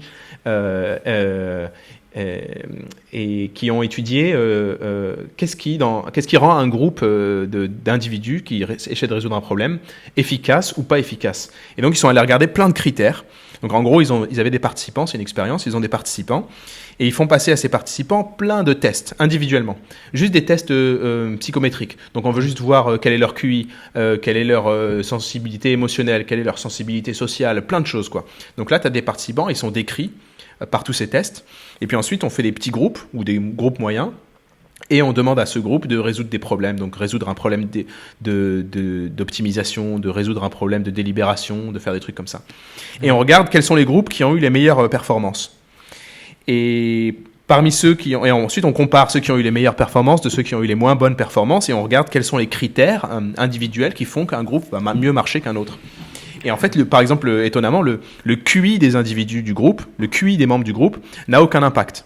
Okay. Donc tu peux avoir des groupes avec des gens qui ont un très fort QI qui vont avoir des performances pourries, et tu as des groupes avec des gens qui ont un faible QI qui vont avoir des très bonnes performances. Ouais, donc en fait, le QI des individus ne va pas déterminer le QI du groupe, en quelque sorte. Ouais. Par contre, ils ont trouvé un autre critère qui est très bien corrélé avec la performance du groupe. C'est une mesure qui s'appelle la sensibilité sociale. Donc, c'est un truc que tu peux mesurer rapidement, individuellement. Il y a un test qu'on peut faire pour ça, qui va juste te dire à quel point tu arrives à identifier les émotions des gens avec qui tu parles. Ouais. Donc, le test, par exemple, il est super marrant. Hein. C'est très simple. Tu vois, tu as la photographie d'un acteur qui est en train d'exprimer une émotion. C'est juste une photo, donc la colère, la tristesse, la joie et tout ça. Et la photographie, elle est coupée au niveau des yeux. En fait, tu vois juste les yeux de l'acteur. Okay, tu vois juste une petite bande avec les yeux et tu dois dire, tu as un QCM, une question à choix multiple, tu dois dire quelle est l'émotion qui est exprimée par ce regard. Okay. Ouais. Et en fait, tu as des gens qui sont super forts pour faire ça. Tu as des gens qui ont tout juste. Puis tu en as d'autres qui sont nuls, quoi. Ils n'y arrivent pas du tout, ils ils se trompent, juste en regardant les yeux. Et en fait, si tu regardes la sensibilité sociale, donc cette mesure, moyenne dans le groupe, eh ben, tu vois que les groupes qui ont des individus à forte sensibilité sociale, ce sont ceux qui ont les meilleures performances. Et les groupes qui ont des individus à faible sensibilité sociale, c'est ceux qui ont les moins bonnes performances. Donc là, tu as un critère qui est très fortement corrélé avec la performance et la sensibilité sociale. Et juste pour terminer, parce que c'est vraiment cool, juste pour terminer, il se trouve qu'il y a une différence homme-femme dans les mesures de sensibilité sociale. Il se trouve que les femmes ont en moyenne des meilleures notes en termes de sensibilité sociale que les hommes. Par conséquent, tu te retrouves avec ces groupes qui sont composés de femmes majoritairement, qui en font en fait les groupes qui ont les meilleures performances par rapport aux groupes qui sont constitués uniquement d'hommes, par exemple. Ah, c'est marrant ça. Mais du coup, est-ce que du coup, il faudrait enseigner les gens, entraîner les gens à regarder des photos de Dieu de d'autres personnes et à reconnaître les émotions comme ça? Non, je sais pas, parce que si tu fais ça, tu vas les entraîner à avoir une bonne note au test, mais est-ce que tu vas vraiment transformer tous les comportements qui sont impliqués par le test? Je suis pas sûr. Ouais. Je sais pas trop où ça va, mais en tout cas c'est une découverte. Donc là tu vois, ça c'est juste pour prendre un peu de recul sur la conversation. Donc ça c'est un facteur qui va avoir une influence sur la performance du groupe en mode consensus. Ouais. Et il y en a plein des comme ça, tu vois. Et donc, avant de pouvoir te dire, est-ce que ça marche mieux de mettre ton groupe en discussion, faire un consensus ou d'avoir des agrégations d'avis indépendants, eh ben, il y a encore du travail, quoi. Est-ce qu'il y a que des mecs? Est-ce qu'il y a au moins une fille pour aider, quoi? Ça serait bien. Et puis après, tu as encore d'autres façons de faire. Tu vois, là, on parle juste du consensus et de l'agrégation, mais il y a aussi, comme je te disais tout à l'heure, la stigmergie, donc le fait d'avoir les gens qui essaient de résoudre un problème à la chaîne, donc en passant les uns derrière les autres. Hein. Et donc ça, c'est aussi une forme de travail d'organisation qui marche bien. Tu as aussi je ne sais pas comment l'appeler, mais une sorte le découpage en quelque sorte, où tu as un problème super compliqué, mais que tu peux découper en petits morceaux très simples. Ouais. Et donc en fait tu fais ton découpage, donc tu découpes ton problème en petits morceaux et puis tu distribues un petit morceau à une personne. Ouais. Et puis comme ça tu vas avoir la personne qui va le résoudre super facilement en quelques secondes. Et tu fais ça, tu as 100 personnes, donc tu découpes en 100 morceaux et tu distribues les 100 morceaux à chaque personne et puis ensuite tu récupères tes morceaux et tu réassembles la solution de ton problème. C'est tous les problèmes de recherche par exemple. Qu'est-ce que j'ai t'as la NASA par exemple quand elle cherche des formes d'astres. Là je suis un peu nul en astrophysique du coup. Quand elle cherche des formes particulières dans des captures de la voûte céleste ou des choses comme ça, des photos, et ben ils ont des millions de photos et ils n'arrivent pas à entraîner un ordinateur pour le faire. Donc en fait ils vont découper toutes les photos qu'ils ont en plein de petits morceaux et ils distribuent les petits morceaux à plein d'individus, donc à une foule. Et puis ensuite, ils récupèrent les morceaux et puis ils reconstituent tout. Tu as un chercheur qui est un peu à l'origine de cette façon de faire, un informaticien qui s'appelle, je crois qu'il s'appelle Jim Gray. Ouais. Et c'était un informaticien de génie et il adorait la voile. Et un jour, c'était en 2007, je pense, il est parti en voile au large de la Californie et puis il a disparu en mer. Il n'est jamais revenu. Et ses collègues étaient super tristes et tout. Et ce qu'ils ont fait, en fait, c'est qu'ils sont allés appliquer ces principes pour la recherche du bateau. Pour voir s'ils pouvaient retrouver Jim Gray en utilisant ce principe. Donc ce qu'ils ont fait, c'est qu'ils ont récupéré plein de photos satellites de l'océan à cet endroit-là. Ils ont découpé des photos satellites en plein de petits morceaux et ils sont allés faire un appel sur Internet en disant « Est-ce que vous voulez participer ? Vous avez juste une photo à regarder et vous nous dites si vous voyez le bateau sur cette photo. » Et donc ils ont distribué des dizaines de milliers de photos à des dizaines de milliers d'individus et puis chaque personne disait « Non, j'ai pas vu le bateau, non, j'ai pas vu le bateau. » Et donc ça permet de distribuer le travail en quelque sorte entre plein de petits yeux, pour ainsi dire. Ouais. Y a un des membres de la foule qui a repéré quelque chose qui ressemblait à un bateau, mais quand ils ont envoyé les secours à cet endroit-là, cette chose qui était possiblement le bateau n'était plus là, donc il avait peut-être coulé. Et malheureusement, l'histoire se finit mal parce qu'ils n'ont jamais retrouvé Jim Gray. Mais c'était juste pour te donner cette petite histoire de la façon dont le système peut aussi être appliqué. Ah, c'est intéressant. Est-ce que peut-être que du coup il manque d'efforts pour découper les problèmes on prend des très gros problèmes, c'est intéressant de chercher du coup à les découper pour mieux distribuer les tâches, surtout s'il y a beaucoup de gens qui sont prêts à contribuer. Ouais, c'est le principe général des sciences participatives, où tu vas lancer un appel sur Internet pour demander aux gens de te donner des infos sur la faune et la flore qui sont autour d'eux, dans leur jardin ou dans leur forêt. Donc en fait, tu découpes l'espace en plein de petites zones qui sont les zones autour des gens qui veulent participer. Puis comme ça, tu récupères plein d'informations géolocalisées. Si tu voulais faire une appli pour voir quelle est la météo à différents endroits du monde, tu pourrais juste demander à plein de gens de t'envoyer la météo à leur endroit actuellement. Et puis là, immédiatement, tu aurais une cartographie de la météo. Bon, on n'a pas besoin de faire ça, mais c'est juste un exemple. Ouais. Il y a vraiment plein d'exemples. Hein. Je ferai une vidéo à ce sujet, tiens, je me dis, parce qu'il y a vraiment trop d'exemples. Il y en a plein qui se bousculent dans ma tête. Je ne vais pas te les dire. Tu as un super truc, c'est la cartographie de crise. Donc, par exemple, quand tu as un endroit, une catastrophe naturelle qui se produit, ça peut être, je sais pas, une tornade, un tsunami, un tremblement de terre, quelque chose comme ça, ou même si c'est un attentat terroriste ou des choses comme ça. Donc, à un moment donné, tu as une crise et il faut vite que les forces de secours, que les secours sachent qu'est-ce qui se passe et où sont les blessés et qu'est-ce qu'il faut faire. Et tu as un chercheur que j'adore qui s'appelle Duncan Watts, probablement mon chercheur préféré, de loin, qui a utilisé la foule pour aller faire cette cartographie. Donc il a dit ok, on va recruter des participants qui vont aller faire des recherches sur les réseaux sociaux par exemple, pour aller voir qu'est-ce qui se passe et où ça se passe. Et puis il y a une carte qui est commune pour tout le monde, et puis chaque individu va aller annoter cette carte. Et tout le monde peut corriger ce qu'a fait l'autre, modèle Wikipédia si tu veux. Donc chacun est libre d'apporter sa contribution et d'enlever les contributions des autres ou de les corriger, ou tout le monde est libre.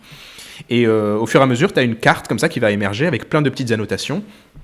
Et il se trouve que cette carte, elle a à peu près la même qualité, donc le même taux d'erreur que les cartographies qui sont faites par les professionnels. Sauf que celle qui est faite par la foule, tu peux la faire en quelques heures. Alors que les professionnels, ils doivent se rendre sur place et ça va prendre plusieurs jours.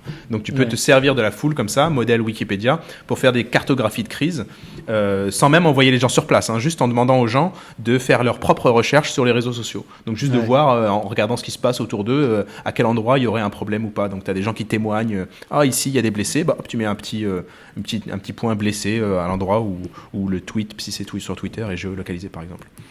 Voilà, donc il y a des différentes façons de résoudre des problèmes. Je vais faire je vous en parlerai sur ma chaîne, promis. Super. Je reviens vite fait sur la sensibilité émotionnelle. Parce que du coup, il y a la question qui se pose, c'est est-ce que les gens qui sont capables de détecter l'émotion d'une personne à partir d'une photo de ses yeux, est-ce qu'ils sont meilleurs ensuite dans les débats à cause de ça, de cette capacité à détecter ça, ou est-ce qu'il y aurait pas, est-ce que ça serait pas juste un signe qu'ils font juste beaucoup plus attention à l'ambiance générale de débat? Alors on ne sait pas exactement, mais il y a des hypothèses. Et il y en a une par exemple qui est mon hypothèse avec un projet que je suis en train de conduire en ce moment, qui est vraiment que le fait que quand tu as un groupe d'individus qui interagissent les uns avec les autres pour résoudre des problèmes plusieurs fois de suite, y a une sorte d'apprentissage social qui se met en place où tu vas commencer à identifier les qualités et les défauts de chacun de tes partenaires. Tu vas dire, tiens, lui, il est balèze quand il s'agit de calcul et lui, il est fort quand il faut de la culture générale, des choses comme ça. Et tu vas apprendre à écouter les bonnes personnes au bon moment. Tu vois ? Donc, en fonction du problème qu'il y a, tu vas dire ça c'est plutôt un problème de calcul, donc tu vas tendre l'oreille quand c'est le mec qui est fort en calcul qui parle. Mais il n'a pas dit qu'il était fort en calcul, c'est pas écrit, il n'y a pas d'étiquette, c'est juste que tu l'as identifié au fur et à mesure des interactions que tu as eues avec lui dans le passé. Et a priori, les gens qui ont cette sensibilité sociale plus importante, ce serait mon hypothèse, ils sont capables de structurer leur réseau d'interaction. Donc il y a un réseau, donc tu imagines ces connexions qui connectent les différents individus du groupe, et puis ils vont donner plus de poids à la bonne personne au bon moment en quelque sorte. D'ailleurs dans les groupes qui sont avec une sensibilité sociale forte, il y a aussi une caractéristique qui est que le temps de parole est beaucoup plus équilibré.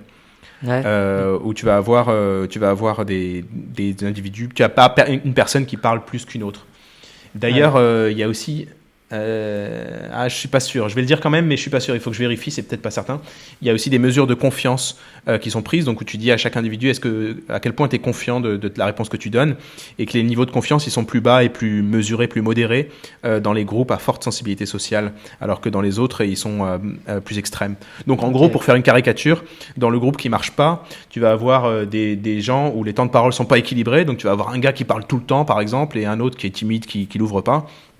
Et tu vas avoir des niveaux de confiance qui sont mal calibrés. Donc tu vas avoir un gars qui dit je suis absolument certain, alors qu'en fait il n'est pas si performant que ça, ou d'autres qui vont sous-estimer leur performance en disant je suis pas, alors qu'en fait ils sont assez forts.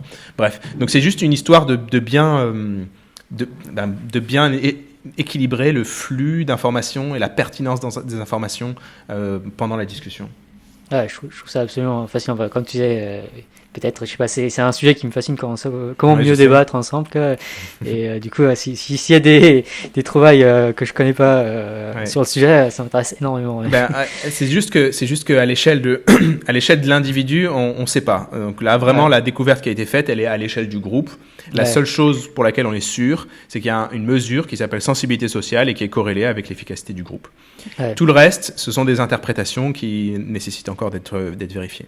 Ouais, et parce que ce qui est remarquable, c'est que le truc, c'est parce que bien distribuer le temps de parole, c'est soit il y a quelqu'un qui gère ça, mais j'imagine que c'est pas forcément ce qui se passe. Non, pas du tout. Il y a un truc un peu émergent. C'est assez remarquable. C'est pas seulement de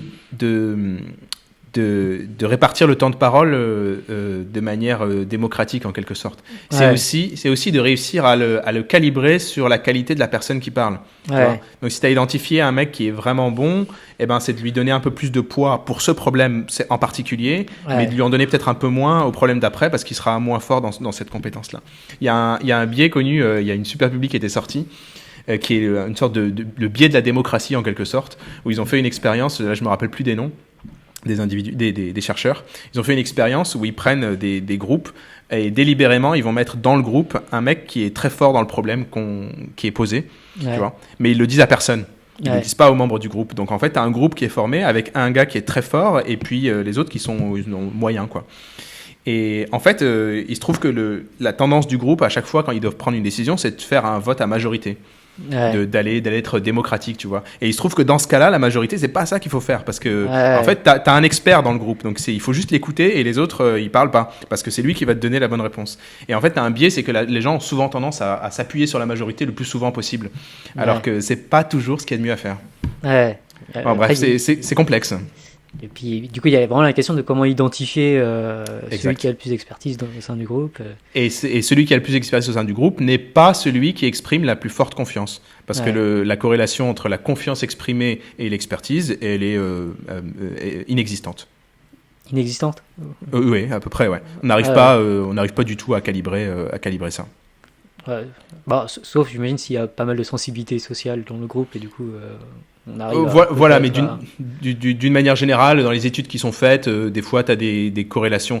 C'est un thème très récurrent en psychologie parce que la question, c'est est-ce que tu peux utiliser la confiance exprimée comme un proxy, donc comme un indicateur pour la qualité du jugement. Et en fait, il y a des études qui trouvent non, d'autres un peu, d'autres inversement. Donc, c'est le contraire.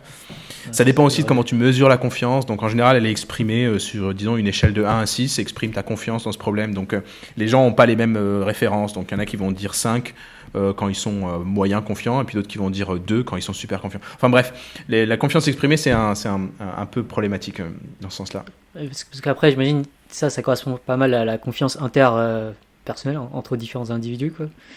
Parce que tu vas avoir différents degrés de confiance exprimés par un même individu, et peut-être que si l'individu au moins s'entraîne, il arrive à exprimer un degré de confiance qui est au moins corrélé avec ce qui est justifiable. Donc c'est à l'échelle des individus isolés que tu mesures le degré de confiance. Donc tu prends un gars tout seul. Quand je dis un gars, pardon, je veux dire un participant, hein, et c'est pas nécessairement un garçon. Désolé pour le tic de langage. Donc tu as un participant et puis tu lui demandes de te donner une réponse à un problème et tu lui demandes d'exprimer son degré de confiance. Et tu vois après si, en fonction des réponses qu'il a données, si à chaque fois qu'il était plus confiant, il avait une meilleure réponse que quand il était moins confiant. Et donc là, il n'y a pas de corrélation là. Là, a priori, il n'y a pas de corrélation, ou en tout cas, elle n'est pas fiable, quoi. C'est-à-dire que des fois, il y en a, des fois, il n'y en a pas, on ne comprend pas trop pourquoi. Mais en tout cas, ce n'est pas fiable. Donc, si tu as quelqu'un qui te dit « je suis sûr », ça n'a pas beaucoup de valeur. Par contre, le truc, c'est que ce degré de confiance, il est vachement fluctuant. Par exemple, tu prends, ça c'est une expérience que j'ai faite moi, tu prends un groupe d'individus qui ont une faible confiance dans un jugement qu'ils expriment. Et puis tu les mets ensemble et tu les laisses discuter.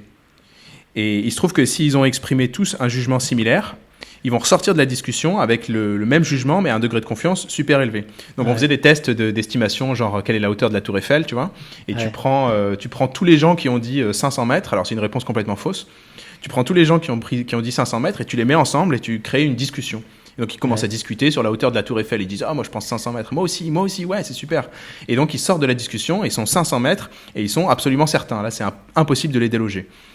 Ouais. Et du coup, en fait, ton degré de confiance, il fluctue en fonction de ce que tu entends autour de toi. C'est pour ça que le regroupement des gens par idéologie, c'est quelque chose qui est très problématique sur les réseaux sociaux.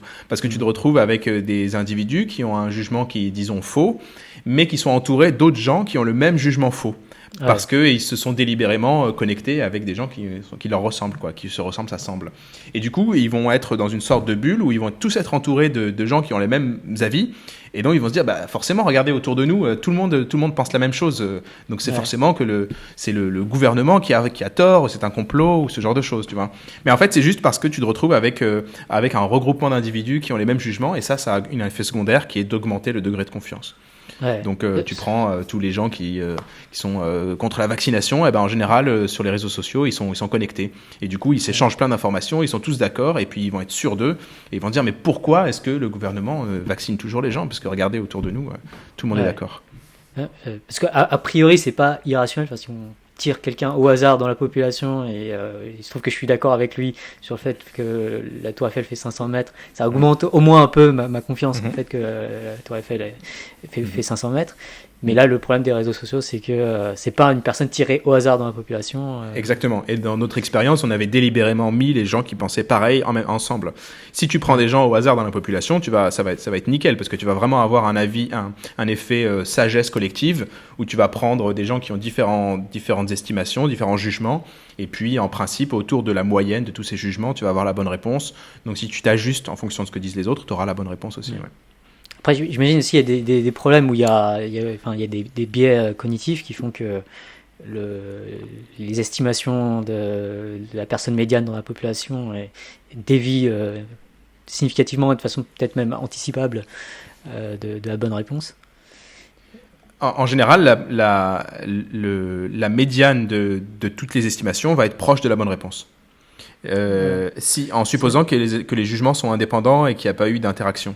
À partir du moment où il y a des interactions, où les gens commencent à regarder ce que pensent les autres, c'est là que les problèmes commencent.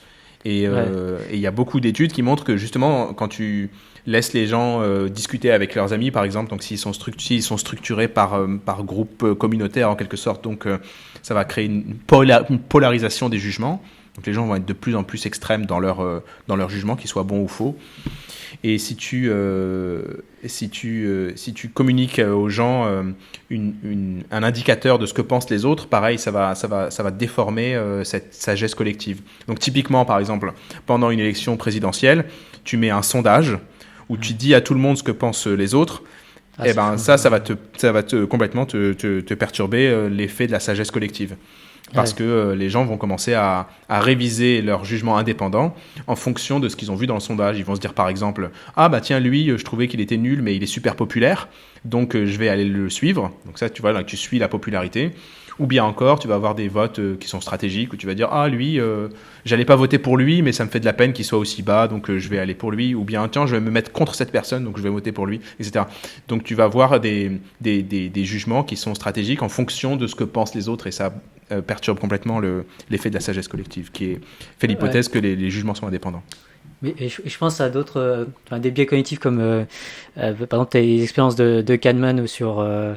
par exemple, si on dit un truc qui a pas grand chose à voir, mais on donne un nombre très très grand, on parle d'un truc qui fait 1 million de mètres, je sais pas, un truc très très grand, et puis juste après on pose la question quelle est la taille d'une baleine. Il y a une vidéo de Science Étonnante là-dessus, les gens ont tendance à avoir surestimé ça, et du coup si on prend la médiane des gens qui ont été estimés, qui ont donné leur réponse avec ça, il y aura du coup un biais par rapport à... Exact. C'est exactement l'effet que je te décris. Donc, ça s'appelle un effet d'ancrage. Donc, si tu demandes à quelqu'un d'estimer un nombre et qu'il est exposé à un autre nombre juste avant, il va avoir tendance à se rapprocher au nombre duquel il a été exposé juste avant. Et l'effet d'ancrage, tu peux l'avoir pendant des estimations. Donc, si tu demandes à quelqu'un quelle est la hauteur de la tour Eiffel, il commence à réfléchir et avant qu'il ait exprimé son jugement, il y a quelqu'un d'autre qui dit « moi, je pense qu'elle fait 500 mètres ». bam, effet d'ancrage. Donc celui qui va te donner la réponse, il y a le 500 mètres qui arrive en tête et il va avoir tendance à, s'il allait dire 300 par exemple, il va avoir tendance à augmenter un petit peu pour se rapprocher des 500 mètres. Et c'est justement ce rapprochement, ce petit mouvement qu'il a fait dans son esprit qui va faire que l'effet de la sagesse collective va plus très bien marcher. Donc c'est exactement cet effet d'ancrage qui est en cause dans l'influence sociale. Ouais. Parce que du coup, globalement, en fait, une question que je me pose et j'aimerais bien avoir, qui me paraît difficile, mais l'idée c'est si on fait un sondage, même si on sait que c'est pas mal de choses sur le sondage, et qu'on regarde la médiane et ça donne un nombre, à quel point est-ce qu'on peut faire confiance à ce nombre, quel est le degré de confiance finalement à donner à l'intelligence collective d'une certaine manière. Donc pour cette méthode-là, donc sans généraliser à toute l'intelligence collective, mais pour cette méthode qui est de calculer la médiane des estimations indépendantes, il y a des problèmes très simples où tu sais vraiment à quoi va ressembler la distribution des estimations et tu peux être assez confiant que la médiane va tomber juste. Il y a un truc pour t'illustrer à quel point je suis confiant dans le truc, c'est que c'est une expérience que je fais assez souvent en public. Ouais. Et je suis pas flippé, je sais que ça va marcher.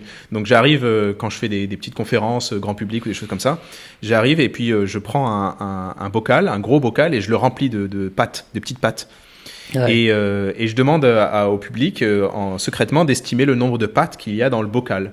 Et tout le monde va m'écrire un petit nombre sur un papier et puis ensuite je vais rentrer tous ces petits nombres dans un petit programme et je vais calculer la médiane, le programme calcule la médiane et puis pendant mon talk, pendant ma présentation, je dis tout de suite on va regarder quelle est la bonne réponse. Donc je leur dis il y avait 850 pâtes et puis on va calculer la médiane, je le fais en direct et en général ça tombe entre 700 et 900 la médiane. Ouais. Alors que tu as des gens qui ont dit 5000 et d'autres qui ont dit 50.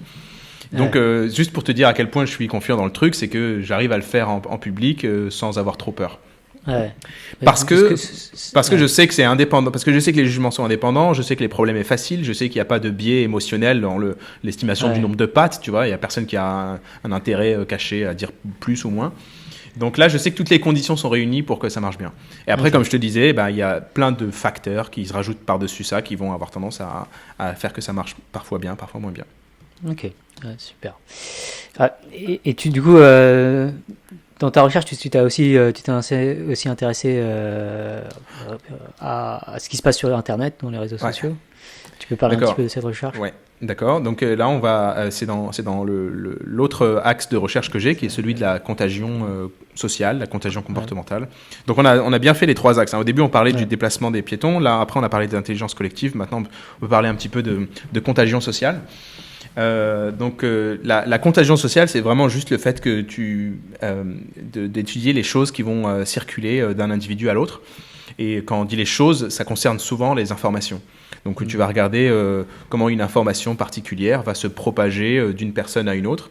Et puis tu vas essayer d'anticiper comment elle va se propager et jusqu'où elle va aller et qui elle va atteindre.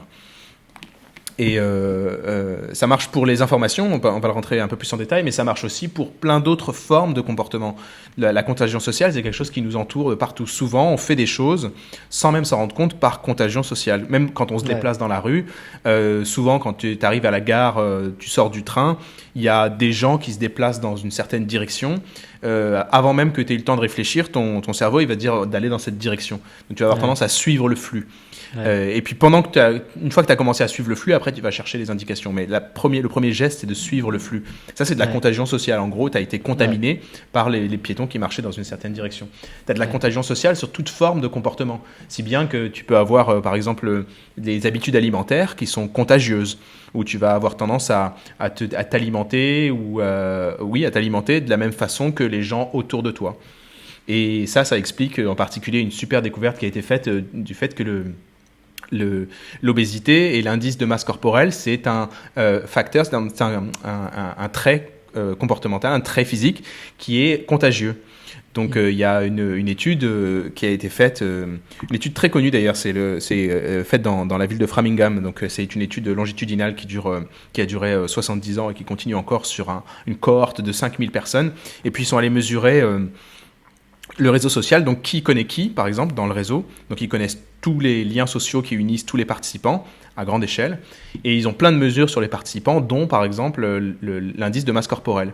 Et sur 70 ans, ils se rendent compte que quand un individu dans ce réseau a tendance à prendre du poids, eh ben, tu vas voir que ses amis, dans les années qui suivent, prennent du poids à leur tour. Et puis les amis des amis. Et puis les amis des amis des amis. Et en fait, l'indice de masse corporelle, c'est quelque chose qui peut être vu comme contagieux. Alors le mécanisme de contagion, on ne sait pas exactement ce qu'il est. C'est probablement dans l'imitation des habitudes alimentaires. Mais ce qui est sûr, en tout cas, c'est que tu peux voir l'obésité comme une maladie, c'est une maladie contagieuse. Ça marche aussi avec le tabagisme, par exemple. Ouais. Donc cette base de données, elle est superbe. Tu as dans ton réseau social, donc là en général, c'est pas les gens qui commencent à fumer, ce sont les gens qui arrêtent de fumer. Tu as une personne à un moment donné qui a rempli son formulaire. Là, ils remplissent des formulaires tous les 6 mois, je pense. Et qui a mis fumeur oui, et soudainement il met fumeur non. Donc là, il a arrêté de fumer à un moment donné. Et tu regardes son réseau social dans les années qui suivent, et tu vas voir que le fumeur non, donc l'arrêt du tabagisme, va avoir tendance à se propager à ses amis. Et puis aux amis des amis. Et puis aux amis des amis des amis. Ce qui est intéressant, c'est que les amis des amis des amis, ils connaissent pas du tout la première personne qui a arrêté de fumer. Tu vois, ils sont pas du tout en contact. C'est quelque chose qui s'est propagé de proche en proche. Ça marche aussi avec d'autres critères qui sont, par exemple, le bonheur ou la dépression. Donc les gens qui sont heureux, c'est beau à dire, et ben ils ont tendance à propager leur joie dans leur réseau social et à rendre heureux des gens qu'ils ne connaissent même pas.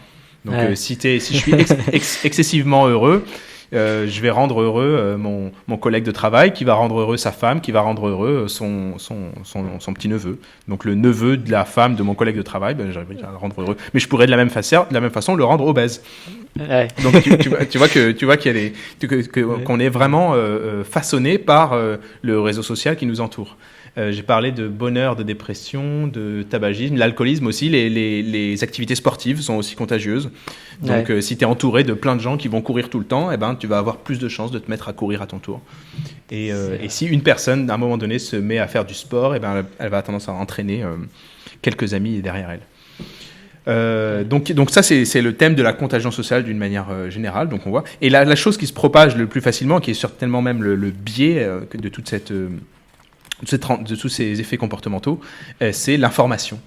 Ouais. Et l'étude de la propagation des informations, c'est un domaine de recherche qui est très, très apprécié depuis le début des années 2000, qui a aussi beaucoup de valeur marketing et économique. Hein. Il y a plein de labos privés qui s'y mettent, qui se disent c'est génial, ça s'appelle le marketing viral. Et c'est l'art d'aller envoyer une information sur un produit que tu vends et de la faire se propager le plus loin possible, le plus profondément possible dans un réseau social. Ouais. Et pour ça, il faut comprendre quelle information se propage, quels sont les facteurs qui vont faire qu'elle va passer d'une personne à une autre, et puis qu'elle va aller le plus loin possible. Et ça, c'est des choses qu'on étudie sur les réseaux sociaux. Avant les années 2000, étudier la propagation des informations, c'était un calvaire. Par exemple, dans les années 70, il y avait une rumeur qui s'est propagée dans la ville d'Orléans, qui s'appelle la rumeur d'Orléans. C'est Edgar Morin qui l'a nommée de cette façon, qui disait que des jeunes femmes se faisaient enlever dans des cabines d'essayage et puis qu'elles étaient emmenées au Moyen-Orient pour alimenter un réseau de prostitution. Enfin, un truc complètement fou. Mais souvent, les rumeurs, elles sont un petit peu folles comme ça. Et tu veux voir comment l'information, comment la rumeur s'est propagée, comment elle s'est déformée aussi. Et donc, dans les années 70, pas de réseaux sociaux. Donc, Edgar Morin, il envoie son équipe sur place et puis ils vont faire du micro-trottoir, quoi. Ils vont demander à tous les gens alors, quel jour tu as reçu l'information, qu'est-ce que tu as entendu exactement, à qui tu l'as passé. Et puis, ils essaient de reconstituer comme ça la propagation de l'information. Aujourd'hui, laisse tomber, c'est beaucoup plus simple. Tu vas sur Twitter, tu écris un programme de 30 lignes à peu près. Tu scannes les activités Twitter et en gros, tu as un programme qui va identifier quand une information particulière est mise sur le réseau pour la première fois et puis qui va regarder qui va la relayer parmi les contacts de l'initiateur et puis parmi les contacts des contacts et les contacts des contacts des contacts et ainsi de suite jusqu'au dernier maillon de la chaîne de propagation. Et comme ça, tu obtiens quelque chose qu'on appelle une cascade de propagation qui est un graphe avec des points qui représentent tous les gens qui ont eu l'information, et puis des traits entre ces points qui représentent le passage de l'information. Et puis, c'est ces graphes-là qui vont nous intéresser. On veut savoir s'ils sont grands ou s'ils sont petits. Donc, tu as beaucoup de graphes qui sont minuscules, où tu as juste une personne, là, initiateur, qui transmet l'information à une autre, et puis ça s'arrête, quoi. Ouais. C'est tout. Tu vois, c'est plein de graphes qui sont tout petits comme ça. La très très grande majorité des graphes, ils sont minuscules. Et puis, tu as des graphes, je dis graphes, je vais dire cascades plutôt. T'as plein de cascades qui sont minuscules. Et puis tu as des cascades qui sont gigantesques, quoi. Ouais. Tu vois, où tu as un initiateur, et puis tu vas avoir plusieurs centaines de milliers de personnes derrière qui vont la recevoir et la retransmettre, et la recevoir et la retransmettre, etc. etc. Ouais. Donc évidemment, la grande question, c'est comment prédire quelle information va créer des cascades gigantesques et laquelle va créer des petites cascades, et comment faire si tu es un diffuseur pour envoyer ton information le plus profondément possible. Ah ouais, ça intéresse beaucoup les youtubeurs, ça. Je peux te dire pas que les youtubeurs. Hein. Je pense que si tu as la formule magique, tu peux devenir très riche. Ouais. Ce qui est rassurant, c'est qu'a priori, il n'y a pas vraiment de formule magique, parce qu'il y a énormément ou alors c'est juste qu'on ne comprend pas, mais en tout cas, pour l'instant, on qualifie ça beaucoup d'effets de hasard, en fait. Il faut avoir de la chance. Tu as plein de critères qui peuvent être pris en jeu, qui vont sensiblement augmenter la probabilité pour que ça se produise, etc. Mais c'est toujours des effets qui sont faibles, quoi. Tu n'as jamais un critère qui est s'il est présent, alors tu fais une méga cascade, et s'il n'est pas présent, alors ça ne va pas le faire. T'as pas ça n'existe pas. Tu peux augmenter d'un 0,5% en faisant ça, d'un 0,5% en faisant ça, mais sauf s'il y a aussi ce facteur en même temps.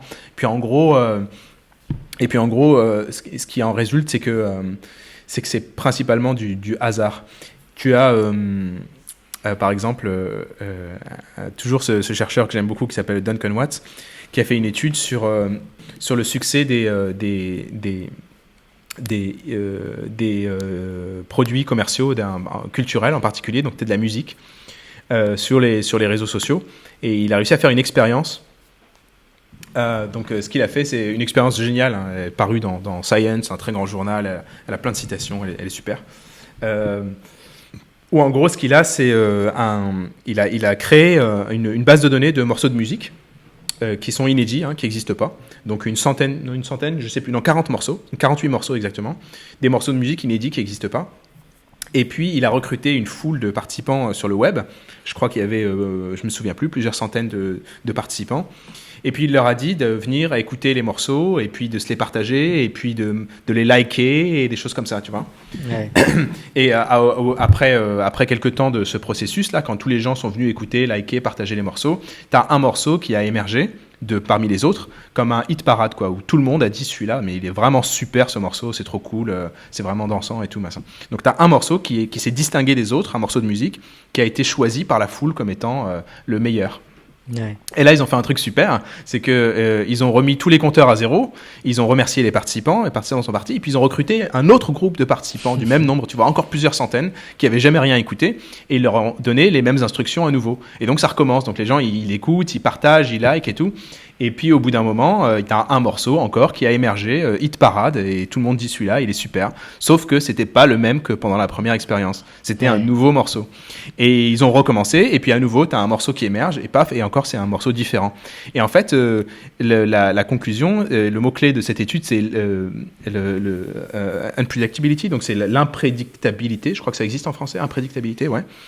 L'imprédictabilité de l'effet social sur le succès d'un produit, et qu'en fait tu peux reproduire l'expérience en gardant toutes les conditions exactement pareilles, et ben à chaque fois tu vas avoir un hit. La seule constante, c'est qu'il y a effectivement un hit parade qui va émerger, tu vas pas avoir un truc homogène, mais quel hit parade c'est c'est exclusivement dû au hasard, et on sait pas encore quels sont les critères qui ont fait que dans un cas c'était ce morceau là et dans un cas c'était ce morceau là. Peut-être que c'est dû aux tout premiers instants de la dynamique sociale, tu vois, les premiers morceaux qui ont été likés, comment ils ont été partagés, etc. On sait pas trop. En tout cas, ce qui est sûr, c'est qu'à l'échelle du résultat, ça apparaît complètement aléatoire. Ouais.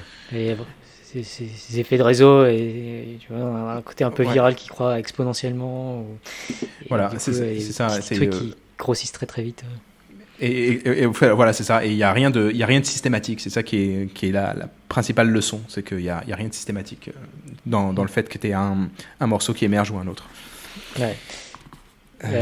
Voilà, je sais plus trop où j'en suis, mais tu veux parler aussi du truc, la différence entre la propagation, les cascades des vraies news et des trucs un peu plus fake news. Ouais, exactement. J'ai dévié un petit peu. Donc, je te parlais de ces cascades d'informations, et donc qui vont déterminer si un produit a du succès ou non. Et donc, c'est pour ça que j'ai dévié sur l'autre expérience. Et il y a un chercheur en 2018, c'était l'année dernière. Ouais, c'est ça, c'était l'année dernière, du MIT encore, qui s'appelle Sinan Aral.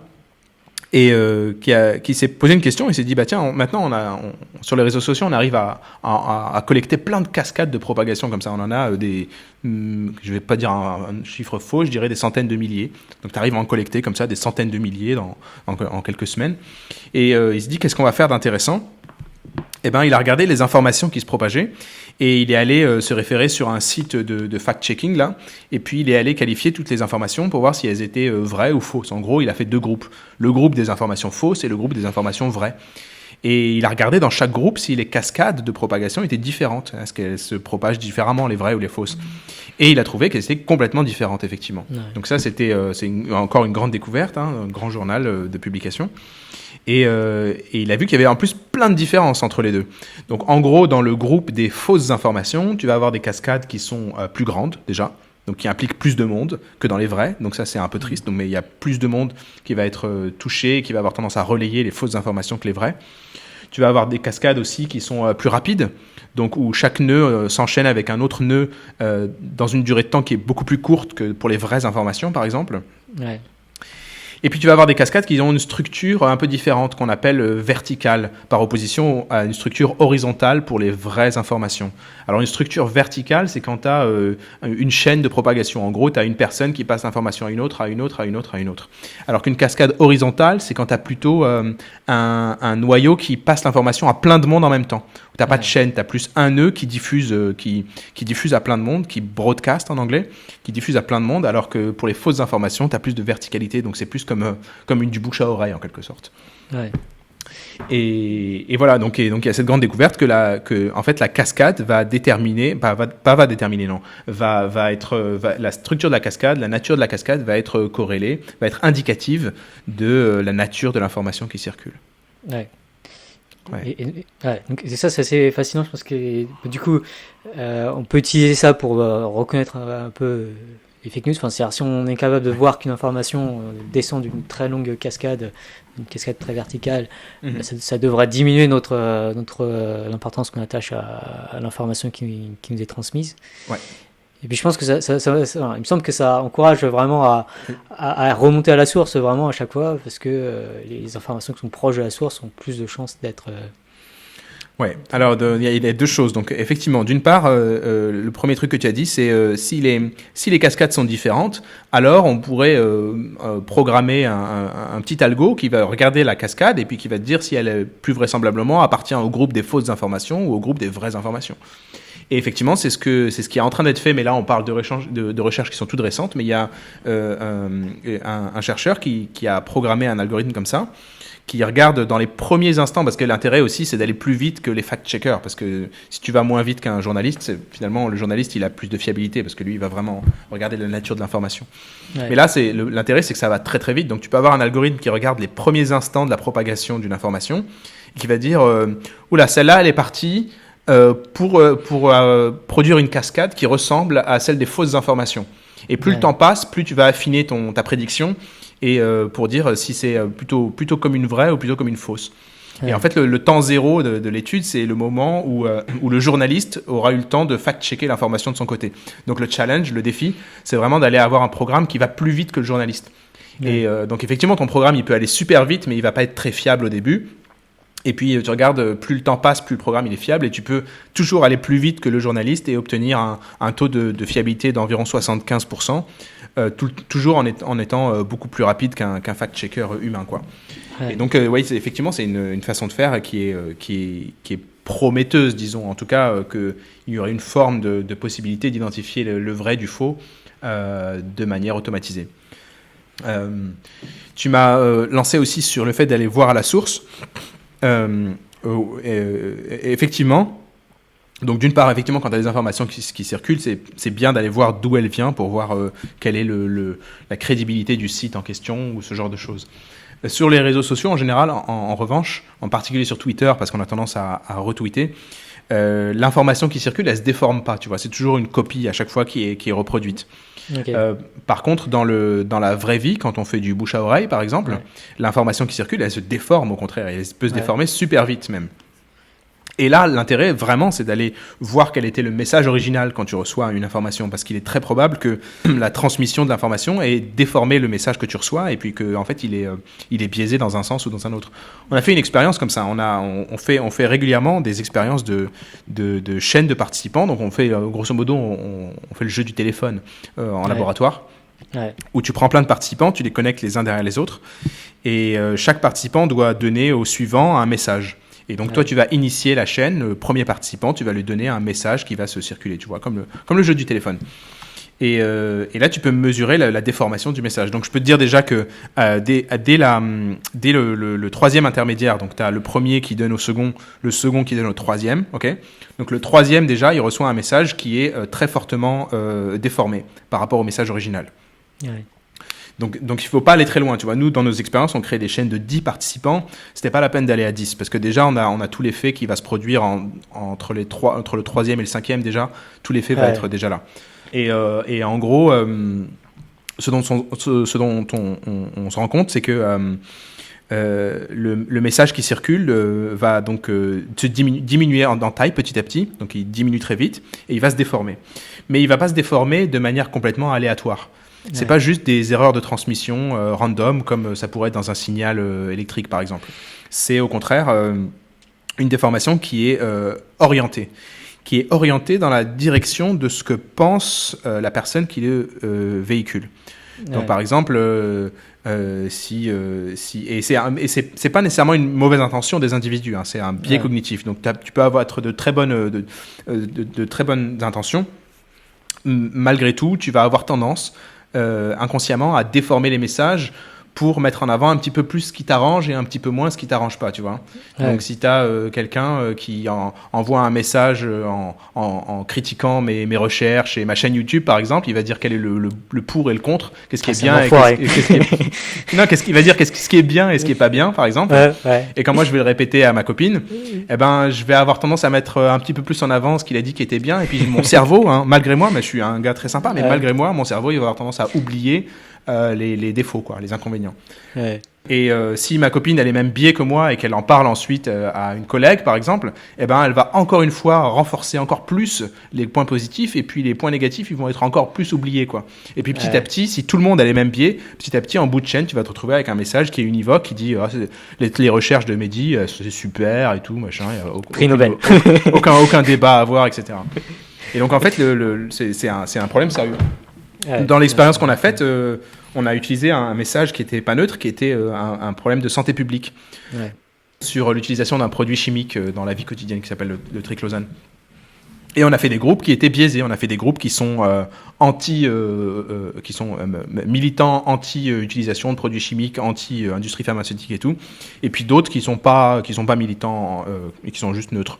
Et on se rend compte que dans le groupe des militants anti-produits chimiques, ben, le message qui était neutre au début va être complètement déformé pour arriver à quelque chose qui dit le triclosane, c'est cancérigène, ne touchez pas, c'est un scandale et tout. Alors que dans l'autre, ben, on va avoir tendance soit à avoir une sous-estimation du risque, parce que juste le message est neutre, donc on ne connaît pas le risque. Tu vas avoir une sous-estimation en disant ouais, c'est bon, c'est pas si grave que ça, il n'y en a pas beaucoup, continuez à vivre tranquillement. Donc c'est très problématique la façon dont les informations circulent de bouche à oreille, et en particulier sur les réseaux sociaux. C'est quelque chose de problématique parce que ça va avoir tendance à engendrer de l'extrémisme et de la polarisation. Ça fait beaucoup de biais, et puis c'est pas juste forcément des questions de vrai ou faux, quoi. C'est juste que tu as retenu le truc qui t'arrange. Ça peut être vrai, mais juste en retenant ça. Ce qui est intéressant, tu vois, c'est que un individu seul va pas déformer le message de manière super sensible, quoi. Tu vois, on est quand même on est intelligent, on est des adultes et tout, mais quand je vais parler de ce critique qui parle de mes recherches par exemple, malgré moi, je vais juste un tout petit peu renforcer le plus et un petit peu négliger le moins, tu vois, un tout petit peu. Je vais pas le faire de manière ostensible. Et si la personne d'après a le même biais, eh ben, ça va être encore un petit peu et encore un petit peu. Et en fait, ça va s'accumuler. Et puis, à l'échelle de la foule, donc c'est vraiment de manière collective, tu vas te retrouver avec un message qui est complètement univoque. Alors que chaque individu n'a rien fait de mal, c'est juste un petit mensonge, pas grand-chose, quoi. Et puis, en plus, c'est involontaire. Puisque tu disais, c'est dès 3 ou... Entre 3 et 5. Entre 3 et 5, déjà, c'est foiré, quoi. Donc, je pense qu'on pourrait parler bien plus longuement, mais on approche un peu de la fin à cause de contraintes de temps. Donc, tu t'es lancé un peu dans la vulgarisation, enfin, même carrément avec ce livre et la chaîne YouTube. Tu peux parler un peu de ton expérience Ouais. Est-ce que tu penses que c'était positif? Est-ce que tu as aimé? Ouais, c'est de mon expérience en tant que vulgarisateur, tu veux dire, hein? Ouais. Eh bien, au début, je me rendais pas compte que c'était important. Donc, pendant très longtemps, doctorat, postdoc et même un petit peu au début de poste de chercheur, ça m'intéressait moyennement. Et puis, un jour, par hasard, c'était un grand repas de famille. En général, je parle pas trop de mes recherches ou de mon travail, avec plein de monde et tout, au repas de famille. Et j'ai commencé à parler de mes recherches. Et j'étais très surpris de constater que tout le monde a arrêté de parler et puis que les gens ont commencé à m'écouter alors que je ne croyais pas qu'ils étaient intéressés de ce genre de choses. Et les gens ont commencé à poser plein de questions et poser même des questions sur le métier de chercheur, tu vois. Pas juste sur mes résultats scientifiques, mais aussi sur le métier de chercheur. Et puis je commençais à leur expliquer. Et en fait, je me suis rendu compte que d'une part, ça intéresse les gens. Et d'autre part, en fait, il y a plein de trucs que les gens ne savent pas sur le métier de chercheur. Et j'ai compris que ça pouvait être utile, tu vois, collectivement, pour la société, pour tout le monde, d'en parler, de dire, pas juste de mes recherches, parce que parler de mes recherches, c'est un côté un petit peu égocentré, tu vois, où je parle de ce que je fais, mais aussi parler du métier de chercheur d'une manière générale. Dans le livre, il y a toute cette partie, cette perspective en filigrane où je parle pas juste des résultats, mais aussi parler de comment on travaille, comment on y arrive, des expériences qui échouent, par exemple, des problèmes de budget, des genres de choses. Et donc j'ai décidé d'abord de faire un blog pour parler. Mais je n'étais pas très doué en réseaux sociaux, tout ça, donc le blog, il devait y avoir 10 visiteurs par mois, donc j'étais satisfait, j'étais content, tu vois. J'étais là, il y a 10 personnes qui les lisent par mois, bah, c'est bien, c'est cool, quoi, c'est 10, quoi, wow, c'est super, et par mois hein, et tout. Et après, je me suis dit que j'allais écrire un livre. En réalité, j'ai une collègue qui est aussi une amie qui s'appelle Audrey Dussetour, qui est une biologiste à Toulouse, à l'université Paul Sabatier. Elle travaille sur les colonies de fourmis et sur d'autres organismes bizarres. Et elle a écrit un livre en 2017. Et c'est elle qui m'a donné envie. Et je me suis dit, c'est super, ça c'est une bonne idée pour communiquer. Donc je vais écrire un livre moi aussi. Donc là, je suis parti sur l'écriture. C'était un super moment. J'ai beaucoup aimé le moment où j'ai écrit ce livre. Et il est sorti donc là il n'y a pas longtemps, il y a quelques mois, fin janvier. Et j'ai continué sur le blog parce que là j'étais parti dedans, tu vois, j'étais en mode écriture et puis j'ai découvert YouTube, quoi. Je ne connaissais pas du tout avant. Je ne savais pas pour moi où YouTube c'était un endroit où tu mets des vidéos amateurs prises avec ton téléphone cellulaire en classe quand tu fais une blague et tout, tu vois, un truc comme ça. Je pensais que c'était juste un ensemble de trucs pourris YouTube. Je n'imaginais pas qu'il pouvait y avoir de la qualité. Et en fait, il y a énormément de qualité sur YouTube. Il y a des vidéastes qui se mettent sur YouTube délibérément. Tu vois, c'est pas juste un lycéen avec son téléphone portable en classe. Il y a des vidéastes qui font des trucs professionnels et qui se mettent sur YouTube. Et donc ça, j'ai commencé à le comprendre. Et puis là, j'ai découvert... Alors, je vais te dire qui j'ai découvert en premier. J'ai découvert Y penser en premier. Ouais. Et juste derrière, Science étonnante. Ouais. Et après, Dirty Biology. Et là, j'ai ouvert la porte et après, j'ai découvert tout le monde. Et là, j'ai compris qu'en fait, ça pouvait être un outil formidable, quoi, pour communiquer. Et ça marche vachement mieux, évidemment. Tu regardes, moi, j'étais content avec 10 visiteurs par mois sur mon blog. Et puis, tu vois 850K vues sur une vidéo. T'es là, what? Ok. C'est pas du tout les mêmes échelles, quoi. C'est pas les mêmes niveaux de degrés de magnitude. Donc, je vais essayer aussi. Peut-être que c'est une bonne façon de communiquer. Ce serait la vidéo, quoi, parce que ça marche mieux. Et effectivement, ça marche beaucoup mieux. Ouais. Chez ta chaîne YouTube, tu as aussi fait pas mal d'interventions à la radio, tu as donné des conférences. Ouais, donc quand tu publies un livre, tu dois savoir aussi ce que c'est. Tu as des sollicitations dans les médias pour venir faire un petit peu de promo. Ta maison d'édition, elle t'oblige presque à y aller parce qu'elle aussi, elle a un intérêt à ce que tu ailles dans les médias. Et donc, rapidement, je pense que les premières interventions que j'ai fait, c'était le direct à la tête au carré à France Inter. Là, c'était fin janvier. Donc j'avais jamais fait vraiment de médiatisation et tout. Et t'arrives à France Inter et il y a plein de monde et puis t'as le chrono et ils te disent on commence dans 5, 4, 3 et ton cœur il commence à battre. C'est pas possible. Tu regardes tes mains, tu vois qu'elles tremblent dans tous les sens. Tu essaies de les cacher sous la table pour pas que le journaliste voit que tu trembles.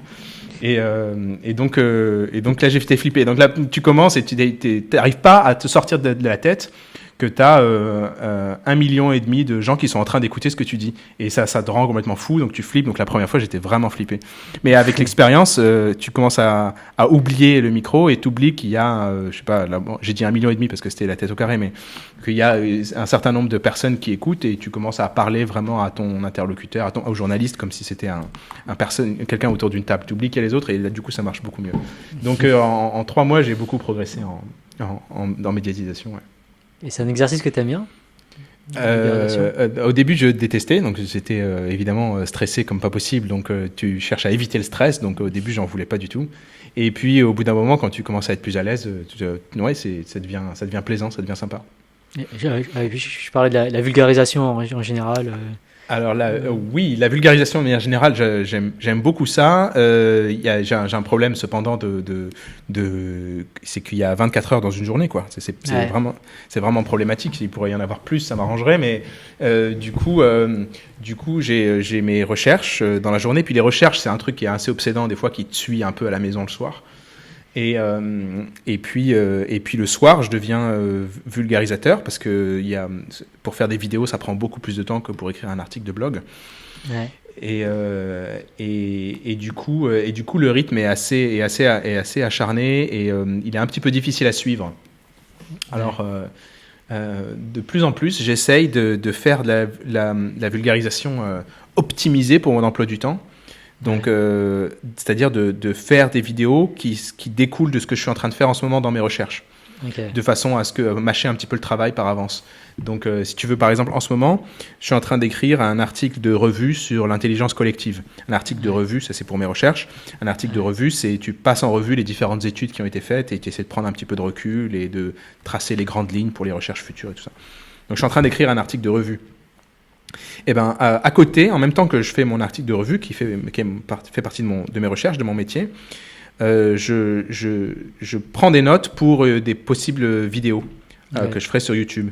Et donc il est très probable, en fait j'en suis presque sûr, que je vais sortir une série de vidéos sur le thème de l'intelligence collective, qui sont en fait des vidéos dont le travail a en partie été fait pendant l'écriture de cet article de revue.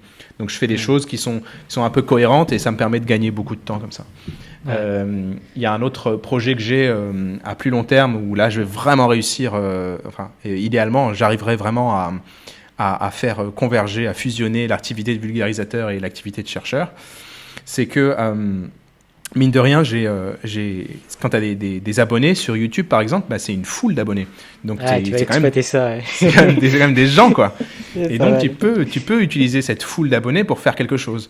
Et je suis en train de construire en ce moment un projet de science participative où je vais utiliser où je vais inviter les abonnés à participer à un projet particulier, et puis on va conduire tout le projet du début à la fin ensemble sur YouTube, tu vois, avec les abonnés. Et du coup, moi je fais d'une pierre deux coups parce que ça me permet de continuer sur mes recherches. C'est un vrai projet de recherche, tu vois, que je vais contrôler, quoi. On va pas faire n'importe quoi. Et en parallèle, tu impliques le public, et puis les gens ils sont avec toi, derrière toi, et puis ça fait des vidéos, ça fait de la vulgarisation parce que tu expliques comment ça se passe. Après, on peut envoyer l'article à un journal, et puis l'article il revient et on explique comment se passe le processus de révision, par exemple, et peut-être l'article va être rejeté. Et on explique tout au fur et à mesure, hein, du projet de A à Z. Et donc là, je suis en train de construire un projet comme ça. Ça devrait être pour, je sais pas, pour la fin de l'année en principe. Il faut que ça devrait être sympa, ouais, mais il faut que je sois préparé en fait. Je vais pas juste improviser un truc. Ah, c'est super. Et comment tes collègues voient ton travail de vulgarisation? Très bien. C'est très valorisé là où je suis, mais il faut que tu saches que je suis dans un institut un peu particulier, l'Institut Max Planck. C'est un institut qui est prestigieux en Allemagne, qui est riche, qui a beaucoup de moyens et qui a plus vraiment besoin de faire des pieds et des mains pour avoir des belles publications, parce que c'est tellement prestigieux qu'ils ont de toute façon les meilleurs chercheurs et ils ont des belles publis et tout. L'Institut Max Planck, ils travaillent maintenant beaucoup sur leur image, tu vois. Et ils essaient de donner une image d'une recherche, par exemple, où il y a autant d'hommes que de femmes, une recherche où il y a des contraintes éthiques sur les participants qui sont très strictes, une recherche, tu vois, de ce genre de choses, une recherche qui parle au public aussi. Et donc moi, je suis dans un cadre où mes supérieurs, ils m'encouragent à écrire un livre, ils m'encouragent à parler, etc. Et puis, ils sont pas bêtes, ils savent que ça va avoir des répercussions positives sur mes recherches aussi. L'impression que j'en ai en France, c'est que c'est pas encore le cas. C'est que c'est un point de vue assez moderne, assez récent. Et en France, il y a encore un petit peu de retard à ce niveau-là. Et par exemple, le fait d'avoir écrit un livre ou d'avoir une chaîne de vulgarisation sur YouTube, c'est pas quelque chose que je vais réussir à valoriser sur mon CV pendant un entretien d'embauche. Enfin, peut-être que ça le sera dans quelques années, peut-être que ça l'est déjà un petit peu, mais en tout cas, quand j'ai quitté la France il y a une demi-douzaine d'années, c'était pas quelque chose qui était qu'on pouvait valoriser. Je pense même que ça pouvait avoir un effet un peu négatif dans le sens il foire ses recherches, alors il se tourne vers un truc plus facile, la vulgarisation par exemple, tu vois, un cliché erroné de ce genre-là. Et je pense que la modernité, donc c'est ce qui nous attend même en France, hein, je pense que dans le futur, là, il va y avoir beaucoup d'interactions, beaucoup plus d'interactions entre les chercheurs et le public, et qu'il va y avoir des moyens aussi donnés aux chercheurs pour qu'ils puissent prendre le temps de le faire, pas dans la nuit, quoi, parce que moi je travaille la nuit pour ça. De la même façon qu'aujourd'hui, là où je suis, à l'Institut Max Planck, c'est quelque chose qui est valorisé. Cool. Donc on approche doucement de la fin. Est-ce que tu pourrais finir quel est le message clé que tu aimerais que les auditeurs retiennent de cette interview? Que la recherche sur le comportement des foules existe. Okay. Donc il y a 98%, je dis un chiffre au hasard, des gens ne savent même pas que ça existe, que ça s'étudie. D'une part que ça existe, d'autre part que c'est vraiment cool. Parce que c'est quelque chose qui concerne notre quotidien, sur les réseaux sociaux, dans la rue, etc. Et que c'est marrant, parce qu'on fait des études avec des gens. Et que s'ils veulent en savoir plus, j'ai une chaîne YouTube où j'en parle. Donc c'est le message que je vais transmettre. Et puis un livre. Également. Ouais. Est-ce que tu pourrais finir avec 2 recommandations de vidéos, podcasts, livres ou personnes à suivre? Ah ouais, tu me prends au dépourvu là. Non, il faut que je sois original, parce que si je te dis les grands noms, machin. Tu vois, mais cependant, il y a pas longtemps, même si je suis pas original, parce que il y a déjà plein de gens qui sont dessus. Mais t'as un truc qui a démarré il y a pas longtemps, qui s'appelle le Vortex, qui est une colloque de vulgarisateurs scientifiques. Donc tu as 4 vulgarisateurs qui soi-disant vivent en colloque, je sais pas dans quelle mesure ils sont vraiment en colloque, et puis qui font des vidéos régulièrement sur les différents thèmes. Et donc tu as vraiment une très forte interdisciplinarité, parce que tu as des vulgarisateurs qui sont pros dans des disciplines différentes, qui vont interagir les uns avec les autres, et qui vont créer des vidéos. Et là, ils sont assez réguliers dans la sortie de vidéos, c'est toutes les semaines. Moi, dès qu'il y a une vidéo du Vortex qui sort, j'en peux plus, je vais regarder direct, quoi. Super. Donc là, je te le mets direct en recommandation sans hésiter. Sinon, un livre, c'est plus facile souvent de trouver un livre. Un livre, écoute, il n'y a pas beaucoup de livres scientifiques que j'ai relus plusieurs fois, mais il y en a un.